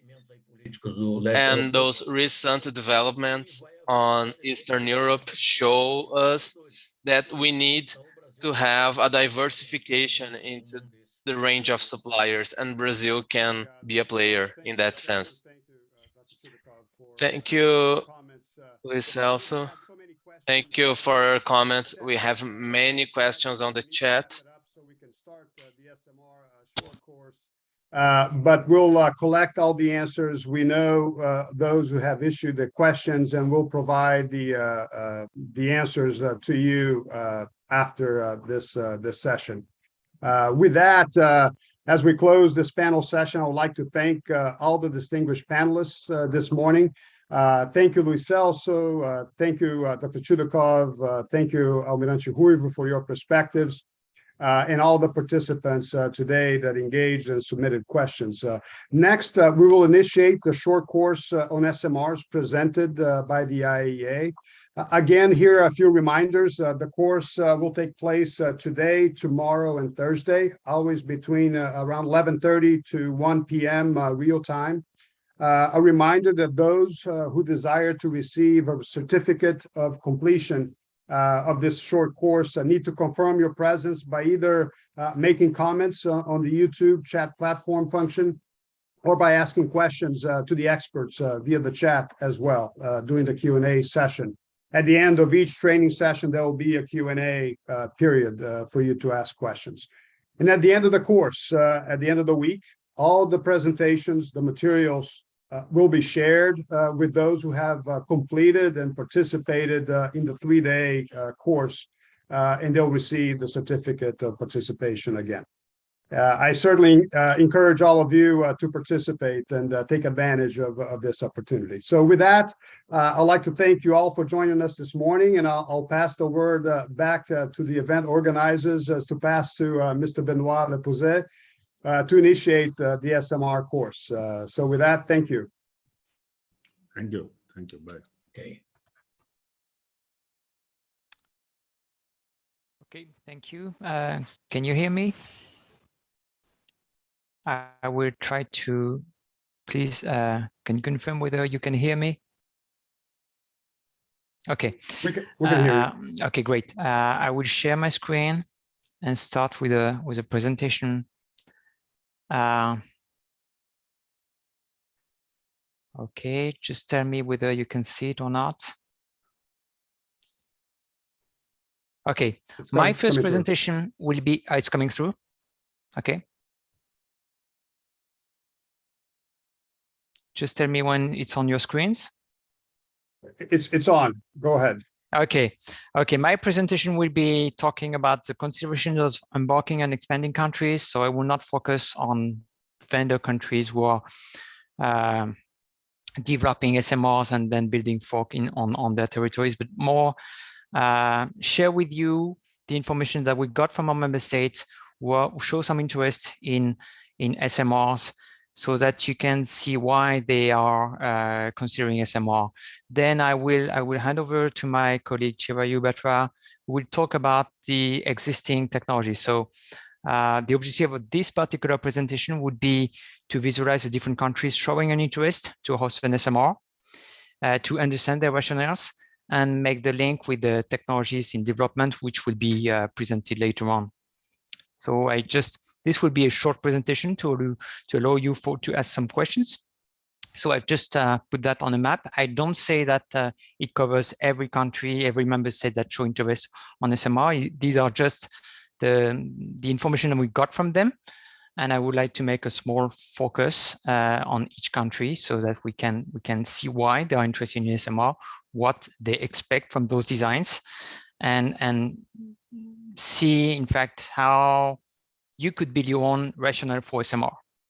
So let's start with Canada.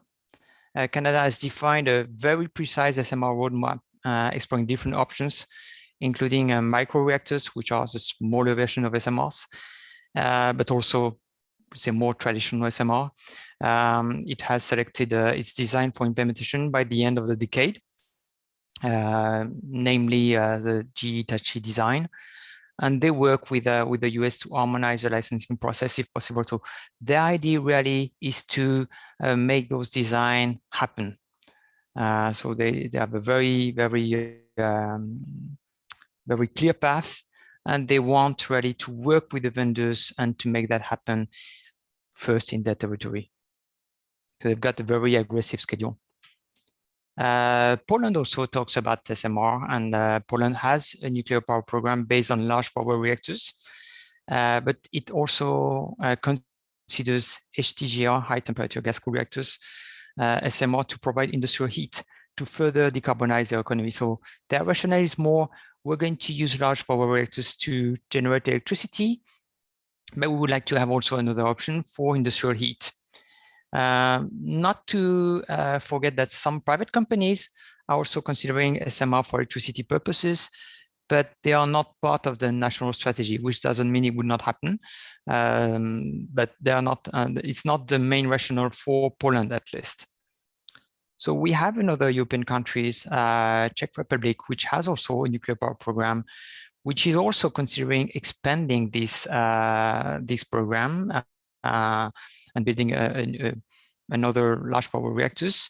But the availability of heat sinks and the size of its grid also push them to consider SMR as another option. It doesn't mean that they won't build a large power reactors, but they would build large power reactors, and maybe they would complement it with an SMR option. So they've sent a request for information on SMRs precisely last year, and they are considering this option.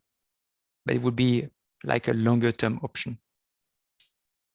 We have also a number of countries in South Africa and Middle East who are considering 1,000 megawatt reactors, but their grid stability is an issue. The reactor would be large for their grid. That's the case for Tunisia, that's the case for Kenya, that's the case for Ghana. Also the case for Jordan, who has considered the large power reactors for many years, but who is now exploring very seriously the SMR option. The heat sink also is an issue in Jordan. They consider that the reduced emergency protection zone would also increase public acceptability. This is something which is also mentioned by many member states. And they are potentially interested in hybrid energy systems. By hybrid energy systems, I mean that they could use SMR in a larger energy system, which would involve also renewable energy, which are not so stable. So you need a base load, and you also need some low carbon capabilities who can do the load following, but also generate hydrogen or even industrial heat. So these are the full systemic approach that those countries are considering. Last but not least, and I think it was mentioned before, SMR would also be easier to finance because they have a lower upfront capital. It doesn't mean they are more competitive. I'm not talking about competitiveness here, but at least the amount of capital you have to invest and the number of years you have to wait until it generates should be much lower than with large power reactors. So these are countries also that which are really considering SMR for these reasons. There is another African country which is considering SMR. RSA, Republic of South Africa, conducted a request for information in 2020, both on large reactors and SMRs. They want to rely on their human capital because it's been a nuclear country for many years, and they've also invested a lot in research and development with pebble bed reactors. For the same reasons as the country that I've just mentioned, SMR would potentially be easier to finance with a lower upfront capital, but desalination is also a considered option in South Africa. So that's the case for South Africa. We've got also Eastern countries, Indonesia and Philippines, who depend highly on coal, who have many small islands which are not interconnected. They've got good nuclear knowledge, and they are considering SMR for this purpose. I mean, with the hope that it could help them power, I would say, remote grids or isolated grids. Last but not least, I would like to talk a little bit about the Kingdom of Saudi Arabia, which desire to develop SMRs but also own the intellectual property. So they entered cooperation with South Africa and China. South Africa for water-cooled reactors, and China for high-temperature gas-cooled reactors. So the water-cooled reactors would be to generate electricity, of course, but really the option, the strategy here is to develop, I mean, human capacity, and also to later export and serve as a hub for high-temperature gas-cooled reactors. So of course, it would be to use industrial heat. That's a part of a larger program, which includes large power reactors, because Saudi Arabia is considering large power reactors to have a program of large power reactors right now. But also they want to have several options, and they really want to invest not only on human capital, but also on the industry. This is the reason why they established some partnership with other countries. So this was a broad view of all the countries who are mentioned that they are interested in SMRs, and we've taken, I mean, the information from their presentation to us. So nothing confidential, I would say. But what is interesting is to see that they all have different interests in SMRs. As a conclusion, I would say that not all countries share all the same concerns, which is good because there are more than 70 designs, and my colleague Chirayu will talk about the designs in a few minutes.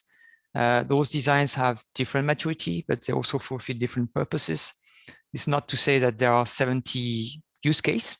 Of course, there are less than that, but there are many designs who can probably fit the expectation of one country, which would not be the expectation of another one. This is good news, in fact, even if we can imagine that not all 70 designs will be commercially available very soon. It's a good news that there are many different approaches, because there are many different needs as well. So what is really important is to define the country national position to see what kind of different technology options is open to the country. And there will also be a need to develop a specific program roadmap, but I will talk about this roadmap and the need for nuclear infrastructure for these reactors in a presentation that I propose to make tomorrow. So what I would like to do now probably is to open the floor for questions. I don't know if you have to raise your voice, or if you raise your hand, sorry, or if you have to ask a question in the discussion. I think, Benoit, what I was told that someone from technical team will send us the questions. So okay, that's even better for me. So if you have any questions, please feel free to ask questions. Unless you want to keep them for the end of the IEA presentation, I would be here to answer. Just tell me what you prefer.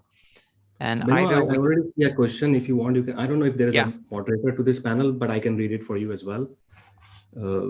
So question is coming from Valeria. I think she works with us. So as for Jordan, this country is targeted to desalinate salt water with the help of SMRs. Yeah. So do Ghana, Kenya, and Tunisia also consider SMRs for desalination? Or maybe broadly, you can talk about whether these countries are considering more SMRs from the perspective of applications or for electricity production, if you have some idea on that. Well, I cannot talk for every country, each and every country, but primarily, I mean, those countries were considering large power reactors, and they were in dire needs of electricity. So the purpose for the African countries first is, of course, electricity. Jordan is a bit different. I mean, it needs also electricity, but it is a very dry region, and they wanted also to make use of the fact that some of the designs were fit for desalination to use it. Probably they used it as a broader national position since they've redefined their position. I'm not sure this is the case for Ghana or for Tunisia, although they might need desalination in the future. I'm not familiar enough with the country to talk about that, but in their presentation, it was quite clear that they were expecting electricity first. Okay. Okay. No, thank you, Benoit. I think, yeah, it makes sense. We will have, I think it's on the third day, the day after tomorrow, we will have a presentation of non-electric application for SMR. And I think it would be very interesting. If you have questions at that time, it would be very interesting to discuss that. I would like to say that there is really a very high demand for low carbon electricity in the world. So even if there was no non-electric application, I mean, there is definitely a market for those designs. Okay, so I think that makes sense, Benoit. And as you said, I was also about to say that on day 3, we'll have a specific session on non-electric applications, and probably our technical experts will have more information actually which countries are looking more specifically into non. That makes sense. What I also know that this event is streamed live, so in case there are some questions from live and the technical team can forward them to us, I will be happy to answer. I will be happy to ask to Benoit. We wait for 1 more minute, otherwise I will start with my presentation. So I think because that was told to me by Miss Mello that we will be forwarding the question and the IEA can manage the panel itself. So. Okay, I can see a question. Is it possible to build SMRs out of IEA control, and how to prevent it? Okay, that's a tricky question, especially to ask the IEA. I would like to say, of course, I mean, the IEA is in no position to force any country, but the IEA is really here to help. So it would be a pity for the member state not to use the IEA help. Okay, Chirio, that would be good if you could switch your mic off. I'm sorry. It's quite all right. But how to prevent it is not like the IEA is going to force any country to use their services. It's more like if we offer good services, they're going to use it. And on top of that, I mean, there is, of course, the I would say the peer pressure that no country would like to see another country develop a nuclear on its own without any regard for safety standards. So this peer pressure already exists. And this is why we don't have to force country to come and talk to us. I mean, they benefit from it. So another question, do we already have an SMR project under evaluation for implementation in Brazil? I cannot talk about that because I'm not Brazilian. What would be the main technical problems we could find for implementation of an SMR reactor in Brazil? And how long is a fuel load sufficient for an SMR 160? For this, I think we will need to ask our tech. And the second question will be, what would be the main technical problem for implementation of SMR reactor in Brazil? Once again, it's something that you should ask your government. Okay. Do you have any more questions, Benoit? Or? I can't see any new questions, so I would advise you to continue with your presentation. Anyway, I will be here to answer questions if you have any. Yeah, let's see. I think we also have Stefano with us, so we are at least 3 people from IEA. So if there is any IEA specific question, we all will be very happy to answer. So please keep asking the questions. Okay, so I think I will start with my presentation, though I think we are like 7 minutes early, but that's okay. I think I can start, and then probably Stefano can get some more time because he has a very important presentation to make on SMR platform. So let me try to share my screen, and then probably Benoit or someone can confirm whether they see the presentation in full screen mode or not. Okay, do you see my presentation now? Yes, we can. But I think now it's in full screen mode, right? It is in full screen. Okay, great. Okay, so hello everybody. I think it's afternoon time in Brazil, so good afternoon from my side. My name is Chirayu Batra, and I'm currently working as a nuclear engineer and project officer in the SMR team of the Division of Nuclear Power in the Department of Nuclear Energy. Give me a second. I think my video got closed, so let me just switch on my video first. Yeah, I got an alert also to start my video. So, okay, so now my video is also on, and I'm still sharing the screen.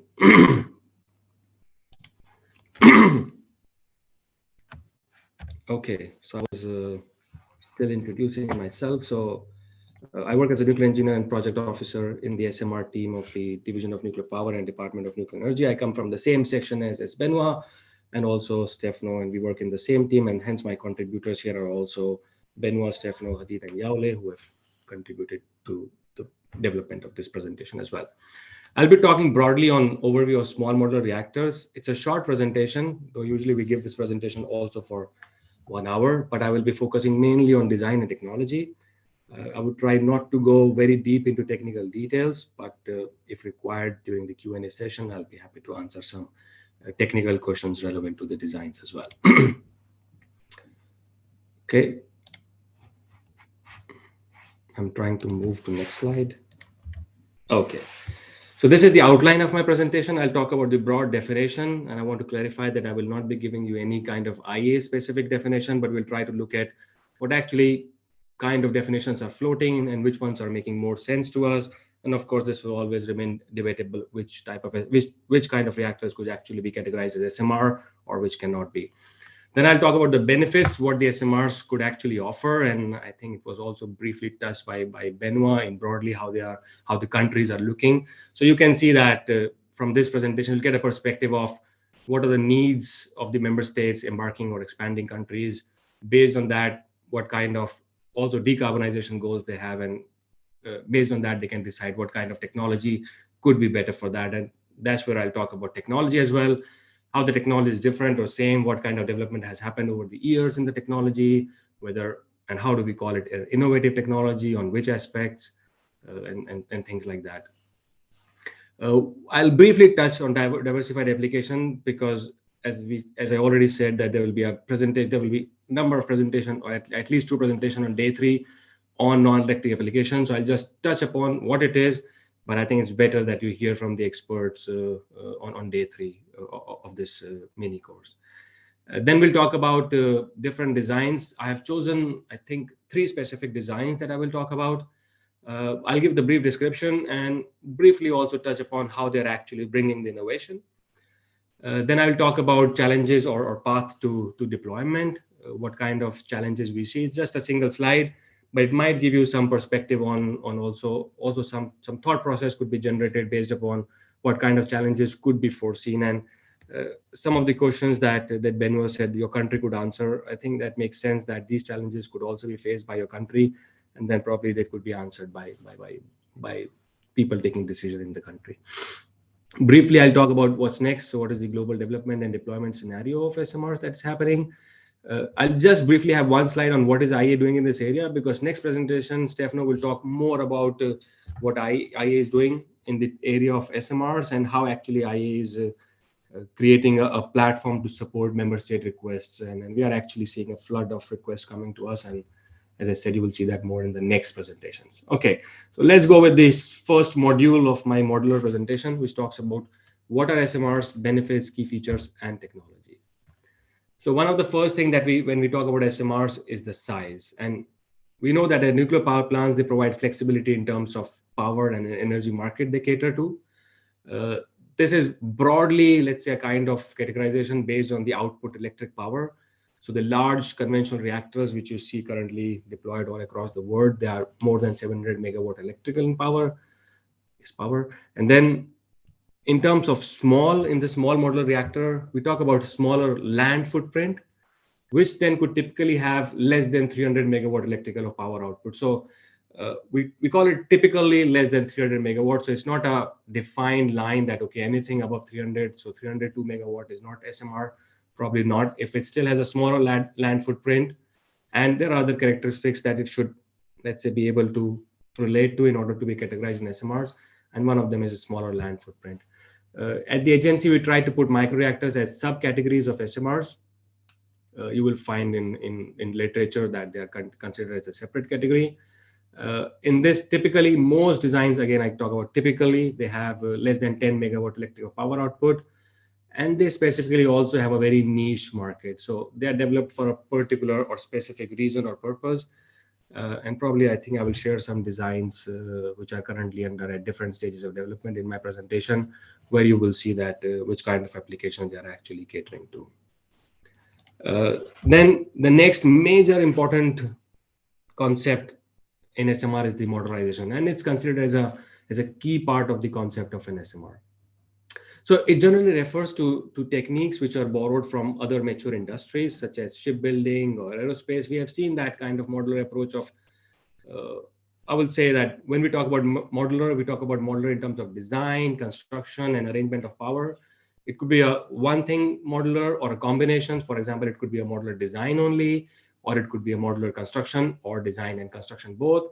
And when we talk about SMRs, they're also modular arrangement of power modules, where you can just keep on increasing modules and increase the rated power output of the plant as well. So I was referring that, so these techniques are borrowed from other mature industries such as shipbuilding and aerospace. So these techniques, they merge improvements claimed by those industries in quality and efficiency, as derived from things like serial factory manufacturing. They also attempt a standardization of components to an extent practicable. So we have to understand that probably something that is more practical in aerospace industry or shipbuilding might not be practical in nuclear industry, as well as more simplified on-site installation of pre-assembled modules. And this is where this modular construction approach comes into play. So we need to have the ability to fabricate major components of the nuclear steam supply system in a factory environment and ship it to the point of use. This will also mean that we have a reduced on-site preparation, which will also substantially reduce the lengthy construction times and risk. And this could be multi-module as per the energy demand. But we also have to keep some reservation, because until there is evidence of sufficient number of SMR orders, a full module manufacturing environment, for example, as I talked about the factory environment, might not be, or it's not very likely to be exist. And there could be several reasons for that. And again, these are debatable. And then the SMR industry is actually working to overcome these kind of challenges. For example, if you have such a factory, it might require a major capital investment that can only be recovered over a time from a fleet to be deployed. So whether they be profitable from the very first design or not, this is again a challenge that needs to be addressed. Again, the manufacturing practices for a specific design, they need to be field proven and accepted by participating users and regulatory bodies before they can be used for mass production. So we just cannot have an advanced manufacturing process without some existing codes and standard, or without the approval processes, and start deploying the SMRs in masses. So this is another challenge that needs to be overcome. Then we don't have much operating experience from the first series of the reactor designs, because they are still being deployed. We'll see this experience and then see whether it's a positive learning experience or negative, and how it can actually facilitate or delay the serial production or mass deployment of SMRs. Then because it's a modular arrangement, then the configuration stability has to be reached for each modules. So that means we need to reach a sufficient sufficient level of standardization before we can actually claim the SMRs could be modularly constructed, designed, and arranged. As I said, I will not talk much about the SMRs and their multi-purpose applications, but whenever we talk about SMRs, I think it's very important that we talk about its application as well, because they provide options for wide and versatile applications other than only electricity production. I did not put a slide here where I usually talk about that. In terms of decarbonization, I think electricity, we have already decarbonized electricity segment to up to like 30–40%, whereas the non-electric segment, which is mainly the energy consumption for other processes like industry, cement, cement manufacturing, steel making, it's still, I think, more than 80% is covered by fossil fuels. So this is a major area that we need to tap upon. And I think the applications of SMRs could actually tap upon that area and decarbonize that heat sector. And that's why things like district heating, industrial process heat, nuclear desalination, hydrogen production, and so forth, the SMRs could provide a viable solution for cogeneration purposes. And therefore, whenever I talk about SMRs, I talk about them as a nuclear power system rather than talking about only the nuclear. Why I say that is because SMRs can either be connected to the grid, or they can create their own ecosystem, or they can live in hybrid energy system. So as you can see in this slide, that SMRs could directly be used specifically only for non-electric application and nothing else. They can, of course, be connected to the grid and give power to the cities. They can have very specific applications, which could be industrial application, as I said, could be for cement, could be for ammonia production, could be for steel making or things like that. And then there will be different designs which can actually do these kind of things, or it can have specific application with respect to location or site, or the site where it is deployed. For example, there might be remote locations. In this case, the power, the energy requirement might be less. And then in that scenarios, we can actually deploy some micro reactors which have lower power output than the other. And this way we can get rid of diesel generated systems in remote locations, which actually also contribute a lot to the carbon emission. Plus they also have their own challenges of fuel transportation. These kind of designs, they could be fueled for decades, and we need not refuel them from time to time, like every year, or in case of diesel generators, for example, they need to be fueled very often, and this fuel needs to be transported. This liquid fuel transportation will always be a challenge. Okay, so this is a categorization of SMR technology that we usually use in the agency. We are working on a slight change on that, and probably I will update this slide when we do that. So in this, we see 6 different types of design based on their design characteristics. We have land-based water-cooled SMRs. We have marine-based water-cooled reactors. Our idea is to combine them into water-cooled reactors, and then subcategories as land-based and marine-based. Then we have liquid metal-cooled fast neutron reactors. So basically for land-based water-cooled reactors, they are mainly PWRs or BWR designs, or maybe even heavy water reactor designs. And some of them have integral configuration. So not necessarily all of them have integral configuration, but I think integral PWR are one of the designs which are more sought after. Then there are marine-based water-cooled reactors, which are usually proven PWR type design with a capacity, again, usually less than 100 megawatt electrical. They could be deployed on a ship. They can be either floating NPP onshore, or floating NPP connected to the oil gas rigs, as well as they could be immersible power plants as well. Then liquid metal-cooled fast neutron reactors, where I've spent quite a lot of time working on that. They use liquid metal coolants, as it says in the name, like sodium, lead, or lead bismuth. And they have better utilization of uranium resources, and they reduce environmental burden by reduction of the final radioactive waste disposal. This is also questionable. I call them spent fuel, because it's still a fuel which can be used in some other designs which are currently into consideration, such as molten salt reactors, which can operate at high temperature. They will be under near atmospheric pressure, and they have a lot of flexibility in terms of operation as well. Then we have high temperature gas-cooled reactors. Again, as the name says, it's a high temperature reactor. So the temperature, the outlet temperature is quite high, which also allows us to have different kind of applications rather than only having the electric applications. And microreactors, I already mentioned, they are for niche market. They can be used for off-grid remote locations, small islands, power supply for mining industry or other industries, and they can easily replace the diesel generators, which are currently being used for that applications. These are some of the key attributes of SMRs. I will quickly go through them. Economic, We definitely know that there will be lower upfront capital costs, but there are still studies done for understanding the levelized cost of electricity or calculations on how actually the cost will be on the per kilowatt hour of the electricity produced, things like that. But I think in long run, the economy of serial production with lower upfront capital cost will eventually lead to better affordability of SMRs. Modularization I already explained in detail. Flexible application, as I said, this might, again, debatably reduce the requirement of emergency planning zones. Depending upon the design, it might have lower source term as well. It might have better inherent safety features. And this will then lead to wide range of users because we can site them wherever we want, basically. But again, as I said, is debatable. Then it has a smaller footprint in terms of, again, as I said, as the definition of the small in the small modular reactor is the smaller footprint. So they can again show quite a lot of flexibility in terms of application.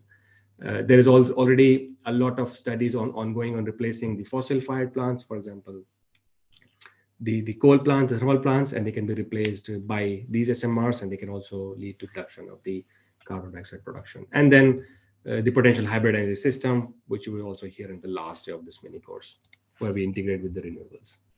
So this is, again, simply nuclear 101. You might have all seen there are different fuels, different moderators, different coolant, and based on these three permutation and combination, you get different kind of reactor types. There could be PWR, BWRs.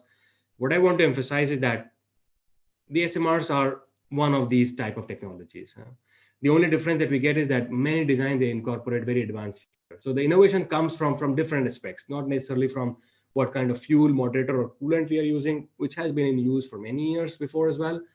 But it could come from things like from advanced manufacturing processes, using a new type of fuel, and the associated fuel manufacturing process, which might lead to, again, a better fuel or maybe economically better, or in terms of efficiency, it's better. There could be also different strategies. So innovation could also come in terms of different strategies for the spent fuel management and then things like that. So what the SMR industry is actually doing is using these existing fuel, moderator, and coolant and try to bring innovation in terms of different aspects. So as I said, from strategy perspective, from manufacturing perspective, bringing an industry which could be fabricated factory fueled SMRs and things like that, and how actually the regulation and the standardization initiatives will respond to that. It's a very key factor how the SMRs will be mass deployed in the coming decade. So I'm optimistic about their deployment in the coming decades, but we have to keep our reservations also that what kind of infrastructure is actually needed for them to become a reality. Okay, now I come to the second part of my second module of my modular presentation, which talks about different SMR design, description, and innovative features. What I want to emphasize first of all is that we have this portal called as Advanced Reactor Information System, or ARIS. It gives you most up-to-date information about all available nuclear power plant design as well as important development trends. I have also taken information from the ARIS to make this presentation, and most of the information can be found on ARIS. We are also in the process of modernizing ARIS, and hopefully during this year you will be able to see an advanced or a modernized ARIS to be distributed for our member states. What we also do is we also regularly produce the IEA's ARIS SMR booklet. This is 2020 edition. Myself and my colleagues are working already on the 2022 edition now, and hopefully that will be published during this GC. It's also a concise version of the ARIS database, which I showed in the previous slide, but it gives very pinpoint 4-page information about different SMR designs. So in this, we have approximately 70 designs. I think the new booklet will have more than 80 to 90 designs, which are currently under development in different stages. I will talk about different development phases in the next slide. In this booklet, we mainly talk about the distinguishing features and how they are different from each other. And then the categorization is same as I showed in my slide about the 6 categories, which will now be reduced to 5 categories in this new version. All the designs which are in this booklet could be in any of these design phases. This comes from the IEA's Tech Doc 936. You can have a look at that as well. I think this slide is hyperlinked to that. So these are the typical phases of nuclear power plant design development from conception until its completion. And as we can notice from here, and then we can notice also from our ARIS database as well as the booklet, the design and licensing status, they are very important indicators of the engineering status of the NPP design. which also means that whether it's ready for deployment or not. Okay, this is quickly the design example 1, where I talk about the integral PWR design. This is the mathematical integral. We do a integration of a big, large PWR design, and we get the small SMR. I hope it was that easy, but apparently it is not. So what happens in this integral PWR type of SMR is that we try to integrate the major components within one reactor pressure vessel. So here you can see that how the arrangement is done in different kind of design. I think one of them is new scale design. One of them is probably smart design, if I'm not wrong. The pumps are outside in Carib or in smart. I'm confused. I'm sorry. Or maybe this is the design from Rolls-Royce, where the pumps are actually outside and they're not integrated within the component or within the vessel. It eliminates the loop piping and external components, thus making the nuclear ion much smaller and compact, and hence we reach the smaller land footprint. And it also eliminates the possibility of certain design-based accident. And in this case, I mentioned, for example, the LOCA accident, or which is called as the loss of coolant accident. The innovation comes from the design features, which are offered by this IPWR type SMRs. It has enhanced performance and engineered safety features. For example, the natural circulation, so not using moving pumps. So that means there is probably no probability of having a loss of flow accident. The reactivity control is also done by internal control drive mechanism, which then leads to lesser probability of rod ejection accident. There are several passive systems like gravity-driven secondary shutdown system. And I've also mentioned certain designs which use that. Again, passive systems like residual heat removal systems, they are used in certain design. And for the safety injection system, also their passive safety injection systems uses. I in no mean want to compare the existing systems. They're also very inherently safe. They also have these kind of features. But this is, I'm talking in terms of IPWR design, what kind of innovation they try to bring in the design in order to still maintain those kind of safety features with less components, less piping, and in the end, making this reactor maybe more economic than the large reactors. In terms of safety, advantages and challenges, I will not read through them because this is what I showed in the design features in the previous slide as well. So here you can see that there is no large piping, so that means there's no large LOCA. The coolant pumps are connected to RPV in case there are. In case it's natural circulation, then we don't have that, which will then reduce the leakage probability. There is internal control rod drive mechanism, so that means there is no CRD ejection accident. And then again, use of passive systems and modularization, which leads to compact safety building. Challenges could be, there could be challenges regarding to in-service inspection approach for in-vessel components because it's a very compact design, might not allow for proper installation of the systems as well as transmitters to get the inspection. Then there is increased number of small bore piping connections to the RPV, which again, we know that from the structural integrity point of view, the more welds we have, I think this will always be an issue. In the pressurized systems, this will still be a pressurized system. There could be larger or taller reactor pressure systems, and we'll see as an example in the next example, which is for the high temperature gas cooled reactor. For natural circulation, of course, this will become larger, but for high temperature gas cooled reactor, because it has a lower power density, they also have very large reactor pressure vessels. And then that brings also the debate whether they are actually small or not. So here is design example 2, which is the pebble bed type STGR. So this is schematically depicted on the left side as a funnel shaped container through which these tennis ball sized pebbles of fuel are circulated. So each pebble, as you can see in the middle image here, is made up of graphite and carbon, and it contains about, I think, 15,000 kernels of fuel, which you see here, the triso coated fuel. And each kernel has a core of uranium that is coated with a layer each of porous carbon, pyrolytic carbon, which is similar to graphite, silicon carbide, and the second layer of, again, pyrolytic carbon. And these layers are used to moderate the speed of the neutrons because this is a moderated design. It's not a fast design, helping to control the nuclear reactions of the fuel and to provide a fireproof fuel seal. So here you can see some depiction of the high temperature gas cooled reactors. The fuel is also, I think, as you can see in this flow, that it comes outside the pebbles and they can be recirculated, I think, approximately like 15 times. And again, it depends upon the design and the desired level of burn up that is that we tend to reach. And these kind of designs, they actually reach a very high burn up as well. Then when we talk about the power range of STGR type SMRs, this slide just shows, and you will find this in our SMR booklet as well, that they come in different power ranges. And this slide just depicts that. It could be in the range of microreactors to up to 300 megawatt electrical. Then these are certain examples from the industry. So what is happening in China, France, Japan, South Africa, as well as US. Here you can see the example that I gave was of pebble bed, but this could be again, there could be a different design which is called as prismatic, which can also use triso fuel embedded in the prismatic design. And here you can see, like, for example, the design under development in France or Japan is a prismatic design. Whereas here in China or US, you see the designs are pebble bed reactor designs. And one thing that we need to always notice that the core outlet temperature is very high. Here 900 degrees, here 750 degrees, which of course gives flexibility in terms of application. So coming quickly to design example 3, which is for the heat pipe reactors or the micro reactors, as we see. So in principle, the heat pipes are heat transfer devices. They work as a thermosiphon. They utilize the thermal conduction and phase transition of the working fluid. So there will be a working fluid based about the temperature difference at the two ends. One will be hot, one will be cold. The natural circulation will be established. There will be two-phase condition which will be there, might not be there, depending upon the design again, which allows for large heat transfer with minimum delta T between the heat source and the sink. Here you see how the capillary function of the heat pipe design is working here. The benefits are it's an excellent heat transfer rates. It's completely passive, so no power sources or no moving parts. It's a monolithic core that can be made. I think there will be limitation always on the power output that can be reached with this kind of design. But the benefit, as I said again, is a completely sealed system and there's no exchange of fluid or interfacing system. So even if there are certain designs which use liquid sodium as the working fluid, there is absolutely no interaction with the heat exchanger, and there could be minimized interaction in case of leakage as well, which makes them also inherently safe in case there is a sodium water reaction as well.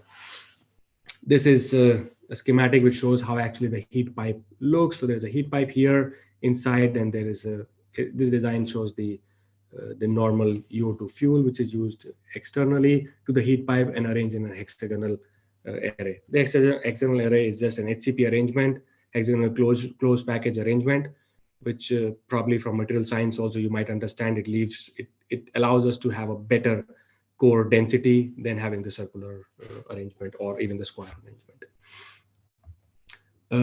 These are design advantages and challenges which you can read on your own. I will share the presentation. And then these are the microreactor designs, which are again currently under different stages of development across the world.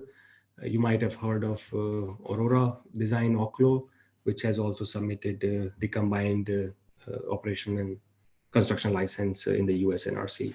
And the application is under re-review now.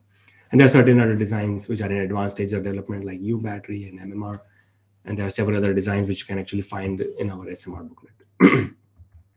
Okay, this will be very brief on global scenarios. I have already mentioned that there is a lot of development happening in terms of designs across the world. And I think my PowerPoint is crashing.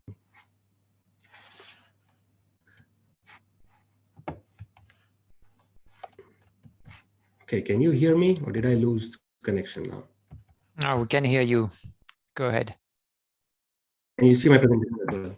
Sorry. I just lost some connection in between. Okay. So for the SMR deployment, as I said, this slide just shows the 10-year deployment horizon. And there's a global development that's happening across the world. And you can see in this slide, many countries are coming up with different designs.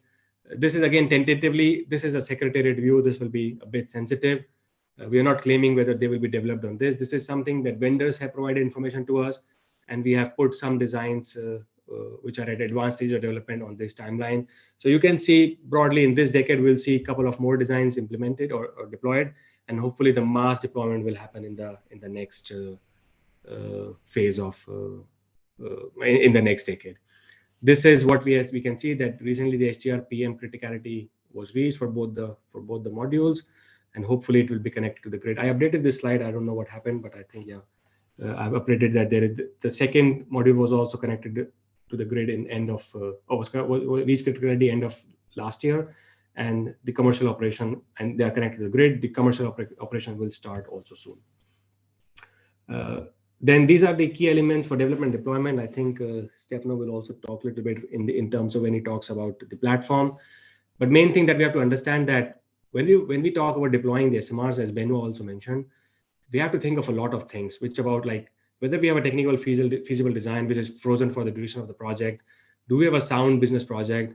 What kind of regulatory framework we are actually looking at, whether it's existing in our country or whether we are going to take help from the other countries for that, whether the industrial codes and standards are there to validate the manufacturing processes or different engineering processes, or even the materials that you are going to use in the design, and various legal infrastructure aspects, public aspect, acceptance aspects. So these need to be, this is a kind of web which needs to be woven very nicely and properly in order for a country to embark on a nuclear program. And even for the countries who are already there, even if when they talk about the SMRs, they have to consider whether these kind of environment or the infrastructure is already existing in the country or not. These are certain issues and activities for deployments. So as I said, and this is just a summary of things that have been said all through the presentation, that we have to ensure that there is continuity of orders, cost competitiveness against the alternatives which are currently available in the market. There should be a robust supply chain and a viable financing option. We need a demo not only of the technology, but of the safety and operational performance. Many will be first of a kind, novel design technologies. They come with their own challenges, which we come to know once they are deployed. How in the next of a kind they will be addressed. The regulatory framework, licensing pathways, the global deployment, the need for harmonization. I think Stefano will answer something on that. The development of nuclear infrastructure for near-term deployment, and this is very specific for the embarking countries, what kind of infrastructure they have, because probably, arguably, some similar kind of infrastructure will be needed, whether we talk about the large nuclear power plants or SMRs, with some slight differences. And I think the agency is already working on that and will be able to report on that. Okay, with this, I will end my presentation. This is just a continuity to what Stefano will talk. There is a wide amount of activities that agency is doing within now coming into the purview of IEA's agency-wide platform on SMRs and their application. And you will hear about these activities more in Stefano's next presentation. Okay, thank you very much. I'm now available to take some questions. And Chirayu, there are a number of questions already, and let me. Okay, yeah. But there is also a question directly to me, so I would like to answer to this one first. Yeah, sure. That's you did not include Argentina in your presentation. Argentina has been working on the current 25 SMR. What's the criteria for the selection of SMRs in your presentation? So first and foremost, I said that I do not pretend that this presentation was exhaustive, but at the same time, also I didn't want to focus on countries who are developing SMR on their own. This is why Argentina is not in it, because CAREM is an Argentinian design. USA also, UK, France, China, Japan, all those countries are developing SMRs. They will eventually build SMRs in their own countries as a first of a kind, but I didn't want to focus on that. It would have been long and not so interesting for countries considering to adopt an existing or an existing design or design in development. This is the reason why I did not include Argentina and the other countries I've just mentioned. It's not because I wanted to discriminate any country, of course. Okay, for the other question that we have now, and being I can read through the chat if you want. You can read them? Some questions in the chat. I can read through the chat. Yeah. Okay, so do you want to select the question? I'll go through that myself. Okay, good. Sure. So I see the first question is the difference between the fire protection system of SMR and the current generation reactors. I think this will depend again upon the design. I cannot talk from the vendor's perspective, but I'm sure that the newer designs are taking into consideration, again, depending upon what kind of design you're talking about. There will definitely be the safety systems relevant to the fire protection and other kind of protections which are needed, other kind of safety systems that are needed. So this is a very vendor or design specific question. And I'm sure if there is a particular design that you want to talk about, then we can discuss on that as well. Then there is a question, do you know of the countries that have started conversation about acquiring SMR technology directly with the companies that produce them? Okay, that's a bit sensitive question. This can be answered in the framework of there is a lot of news, public news. So you can hear about news from countries like Poland, Estonia, who are already discussing with the vendors, specific vendors, that they are willing to embark on they're willing to put on some SMR design in their country. And this kind of public information is available. So you can find a lot of information on the net about that. Then there's a question on being today the 36th anniversary of nuclear accident of Chernobyl, how SMR can contribute the safety aspects in order to avoid this kind of accident. Okay, this is again a very specific question from safety perspective. Broadly, what I can answer is that no matter what nuclear design we talk about, the nuclear industry is working on safety first philosophy from a very long time. So there is already a lot of efforts being done, not only on existing reactors, but also the new designs on safety. And I think this will continue. About the accidents, there will always be analysis done on design-based accidents or design extension conditions, which is again done more in the purview of nuclear safety department, and they can answer more on that. But what I can broadly answer is that I don't think so there is any design which does not take this into aspect, and all designs are working on that. The last question that I see is there another type of fuel beside enriched uranium 20% for SMR technology? Brazil is rich in this. Is it part of ongoing project on nuclear propulsion for a Brazilian submarine? Okay, I think these are different applications. When we talk about the civilian applications of the nuclear power plants, why SMR designs are going for low enriched uranium or high SA low enriched uranium is because it offers a least resistance path for the regulatory approval. If we go for high enriched uranium in a design, of course, we can get something more out of it. Of course, there are different benefits as well, depending upon which spectrum you are working on. But I think it comes mainly again from the perspective of what kind of regulatory process you want to go through and what kind of answers you want from the regulators, and hence you choose the fuel also based upon design and the regulatory process. This is all what I see. Benoit, do you see some other question? No, I think you've covered everything. But it's good to say that safety, yes, has always been important, and it's not just for SMR. It's also the case for large power reactors. They cannot be compared to the reactor who have endured an accident in Chernobyl or even Fukushima. So okay. Maybe it's time to hand over to Stefano. Yes, sure. Stefano, can you switch your mic on?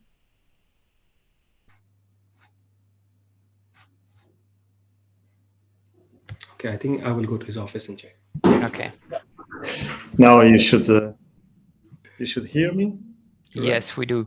Can you share your screen as well? Yeah, I will try. Yeah, now I can.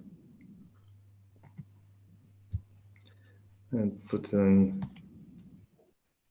full screen. Okay. Can you hear me and see the Yes, we can see your slide and we can see your presentation. Can you put it in full screen, please?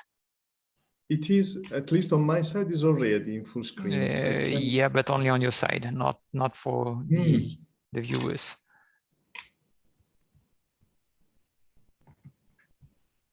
I think you should exchange the screen so that we see it full screen.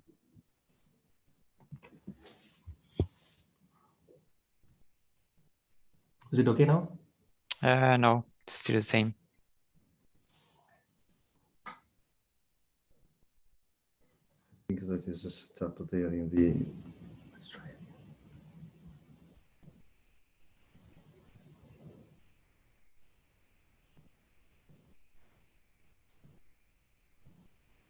How about now, Benoit? Still the same. I think you should present like this because. Okay. Yeah, I will present this way. Actually, it's in full screen on my side, but fortunately, as our friends in Abdan may already know, we are not allowed to use Zoom, so we are using the platform through the browser, and of course some features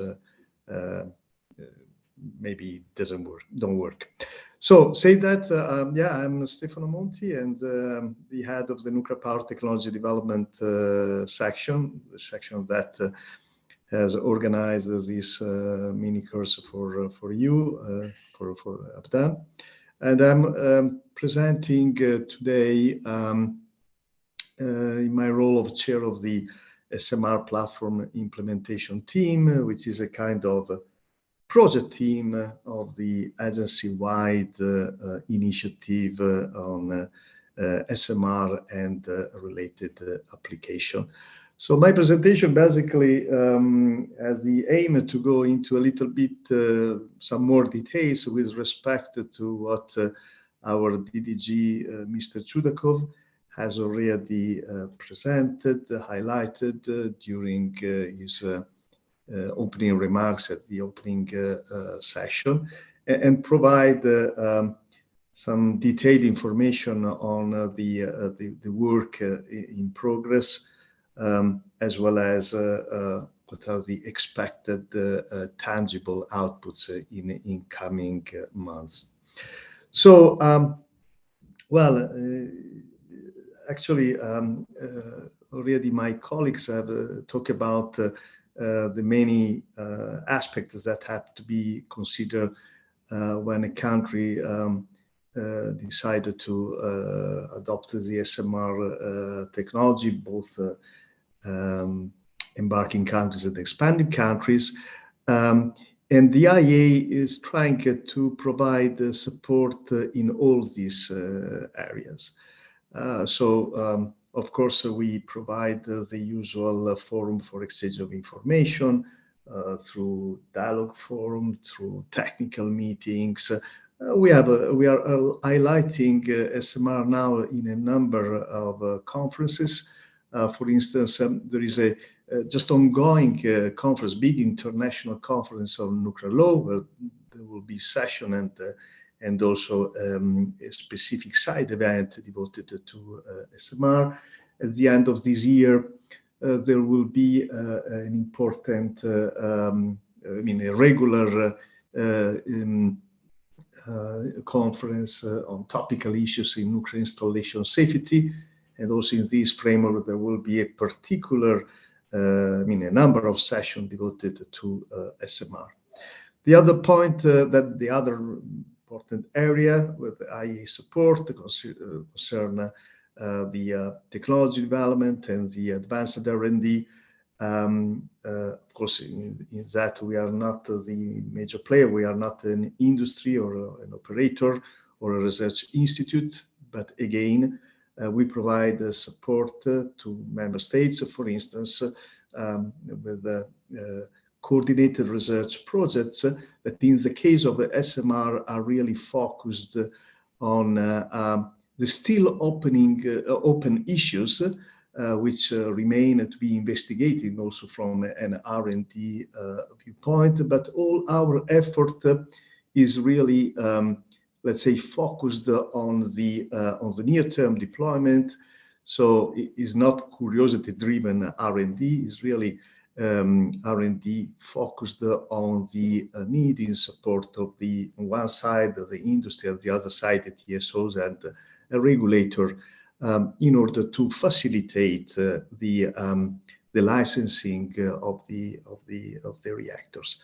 Another important area, which is, I would say, an historical one with the agency support concern supply chain and manufacturing of structure, system and components.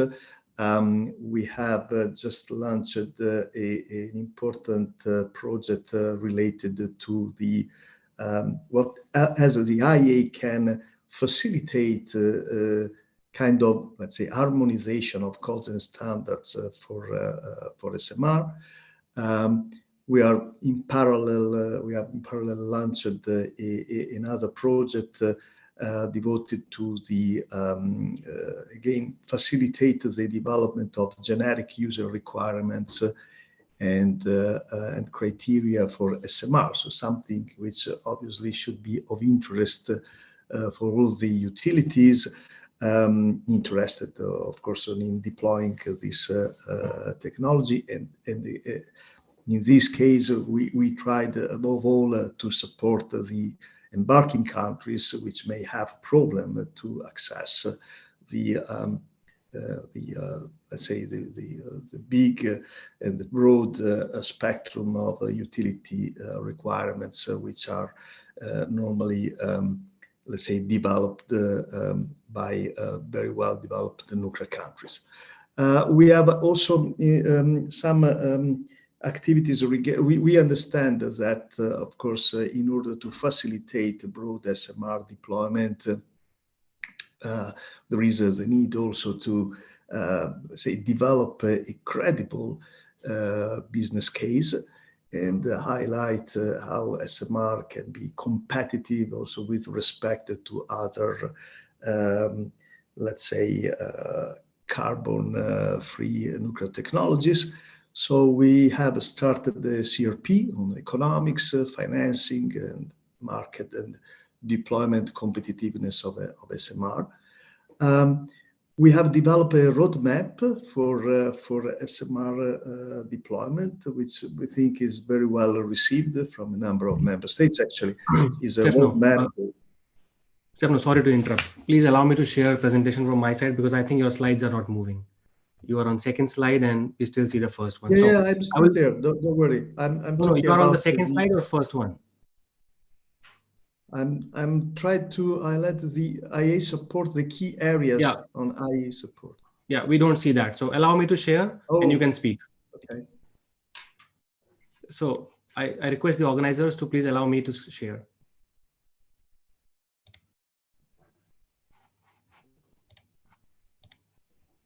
Or if you want, you can come to my office. Okay, maybe it's easier.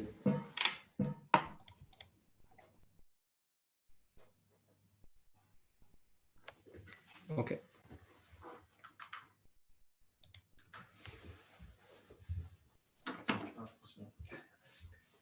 You were here and we didn't see. Yeah. So I apologize for this technical issues. Sometimes it happens, switching from a platform to another. So I was saying that I was trying to highlight the key areas of IA support to member states in the area of SMR. I mentioned already a few of them. I wanted to highlight the fact that we have recently published, about more or less 1 year ago, a technology roadmap for SMR deployment with different perspectives, the perspective of the operator, of the regulator, and the technology holder. Of course, the roadmap is something which has to be, I mean, naturally it evolves also with the involvement, with the development of the technologies, and also with the let's say, better definition of the deployment models.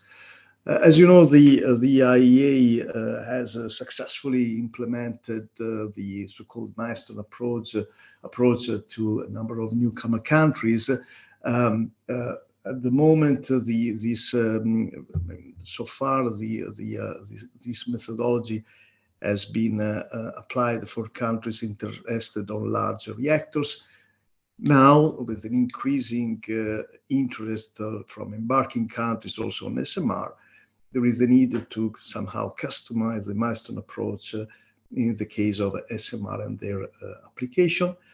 We have some work also regarding integration of SMR on integrated energy systems, so how SMR can also help to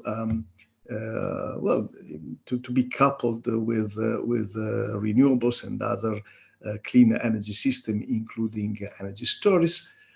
Of course, as usual, the agency works not only on the reactor, but also the associated fuel and fuel cycle, waste technology, and decommissioning. So we have started working on the specific issues for different type of SMR.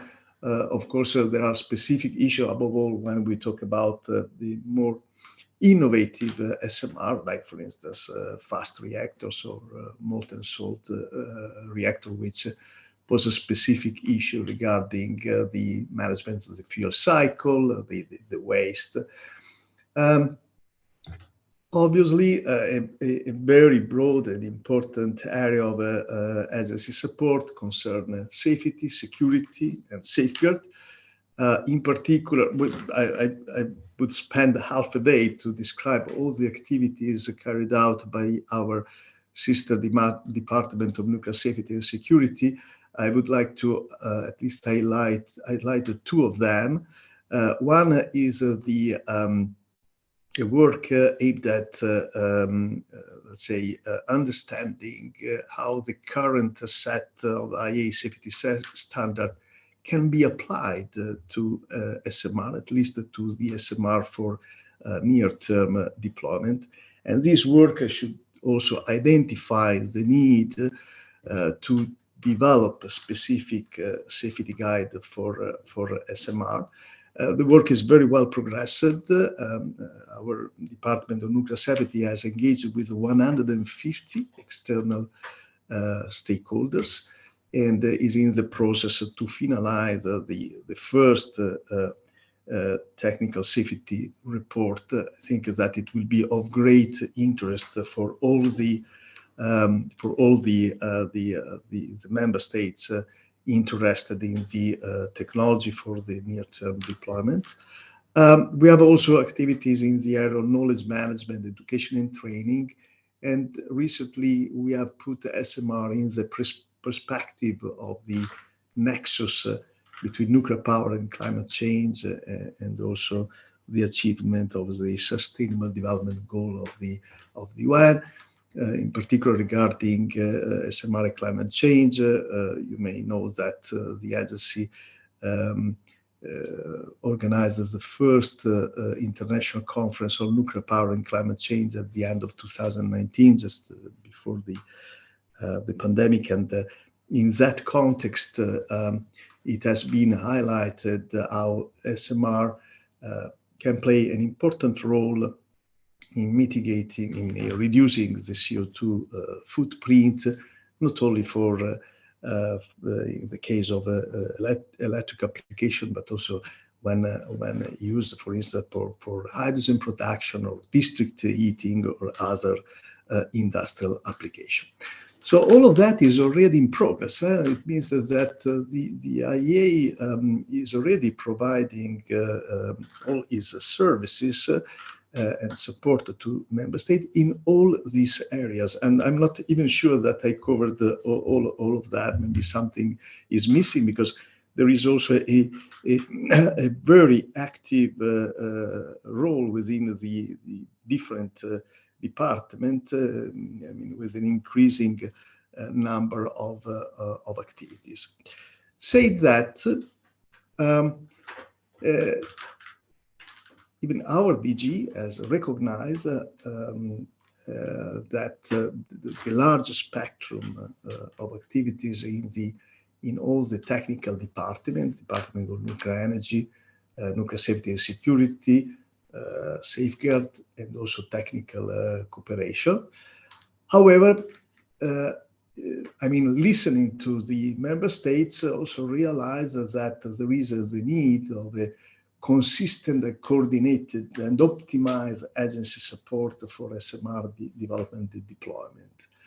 And of course, trying to address this common let's say, need of several member states, has promoted this a new initiative, which was kicked off more or less 1 year ago.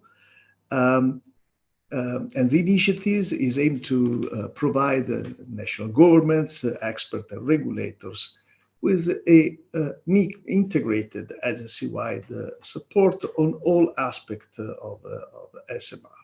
So more or less the platform, this initiative called the SMR platform, is aimed at encompassing all the IEA activities in the area of SMR and their application, but in a coordinated way, and trying also on one side to coordinate, to have a good and effective internal coordination, and on the other side provide a kind of single gate for member states which are willing to receive support in terms of services activities from the IAEA. So objective is this one, provide national government, experts and regulators with an integrated agency-wide support. The reason, why is, I've already explained, is not something which comes from the secretary. It comes really from a request from interested member states. Let's say the platform consists in an internal governance to coordinate activities consistently with the member states' needs and requests. And on the other side is for internal coordination. As I said, is also aimed at providing member states with a single access point. So when they require agency support, they have a kind of one-stop shop, and through the platform can also receive an integrated support. How we are doing that? Well, first of all, there is a need to define a strategy for the agency, looking at what the agency is already doing, that I have described in the first part of my presentation, and then with a strategic and programmatic approach, looking at what is still missing in order to ensure that the agency can provide the necessary support and at the right time, following the development and deployment of the SMR technology. In doing that, we also need let's say, a IT tool in order also to provide consistent and comprehensive information to our member states. The tool is represented by a portal which we are going to develop, and then I will spend a few words on the layout of this powerful tool and what we have in mind in terms of specific service to our member states. Yeah, this is the governing body of the platform, composed by a steering committee, which is led by our DDG, the head of the Department of Nuclear Energy, but also composed by high-level, by relevant directors of the other department, in particular nuclear safety and security, legal office. Also the DG office is represented in the steering committee, the Department of Nuclear Energy, of course, and then Department of Technical Cooperation and also Safeguard. And then this steering committee is supported by a kind of, let's say, in simple word, project team, executive team, the so-called platform implementation team. As I said, I'm the coordinator of this platform implementation team. And what is relevant also from an external perspective is that in order to guarantee that we can really provide an integrated support, I say that what is relevant is that in this so-called PIT, we have representatives from all the sections which already are working on SMR. I don't pretend, of course, to describe all this acronym. I would spend half an hour, but it's just to show visually that all the internal stakeholders participate in this effort, and this, of course, guarantee is a real integrated support to our member states. This is a more schematic view of the platform organization. The steering committee reported to the Director General, as said, is led by the Deputy Director General, the head of Department of Nuclear Energy. But there are representatives both in the steering committee and in the platform implementation team from all the relevant departments, including the Office of the Director General and the Office of Legal Affairs. We have a brochure. We have prepared a brochure which is you can download from our website. I will also attach this brochure to my presentation, and so it will be provided together with the set of IEA presentation for this event. So what are the main tasks? Well, as said, there is the need to have a strategic approach from the agency in order to be sure that we really comply with the needs of our member states in a timely manner. So first of all, in particular, the steering committee of the platform has a task to define a medium-term strategy for the agency and then review the strategy according to the evolving member state needs. I say, yeah, the whole platform has to ensure consistency and coordination and optimization of the agency programmatic activities on SMR. And then something which may be of interest also for Brazil. As said, the platform has been created also to have a single gate for member states. So basically, the member state can approach the steering committee, particularly the chair of the steering committee, asking for support. And it is, of course, up to the steering committee to evaluate the specific request from member states.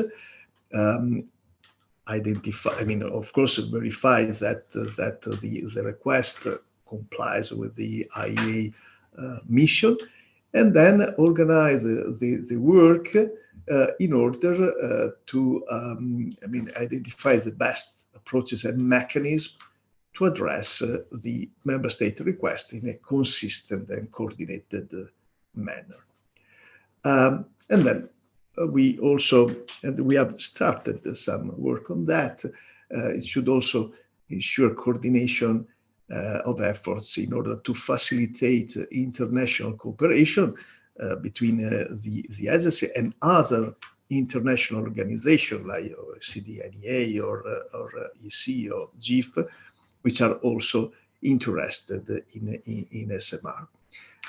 In the right side of this slide, we have also reported the other important task to develop the portal I was talking about, the portal for information exchange, outreach, and networking. So how we are? So we are in the process to define and actually to finalize our medium-term strategy, which should cover the period 2022-2027. And this is the methodology that we have, that we are implementing. We wanted to be sure that we really comply with the member state needs. So try really to address the member state expectation now and in perspective. So at the horizon of 2027. So we have performed an environmental scan on the needs and the gaps. Doing that, we have taken advantage of course, of the General Conference resolution of the recommendation from our standing advisory group of nuclear energy, on the advice coming from a relevant technical working group. First of all, the technical working group on SMR, and then, I mean, also we have considered our daily interaction with member states, with embarking countries through the mechanism of the milestone approach. On the basis of that, we have defined strategic objective in the medium term, and then we will try also to let's say, figure out what are the expected outcomes of the implementation of the medium-term strategy in case, of course, the strategic objective will be successfully met. So that's a schematic representation of what has been done.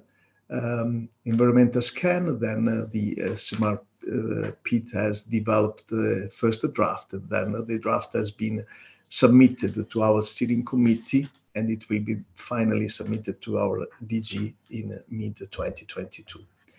These are the seven strategic objectives which have been identified. They are specific for SMR. So first of all is the first objective is to support member states to become a knowledgeable customer. So is about what the agency can do in order that the member state can take an informed decision on whether to embark or expand the nuclear power based on SMR. For sure, we want, say it also, to facilitate and support industrial preparedness for SMR. Well, I've already mentioned a couple of projects in that direction. For sure, we will also promote very well-focused research and innovation, and we are already doing that on specific topics, and we are going to launch two relevant CRP. One is aimed at, let's say, identify the technologies, the innovative technology which can enable a broad SMR deployment. Another one consists in the qualification of nuclear simulation codes, which in particular should be used for the safety case and the evaluation of the SMR performance.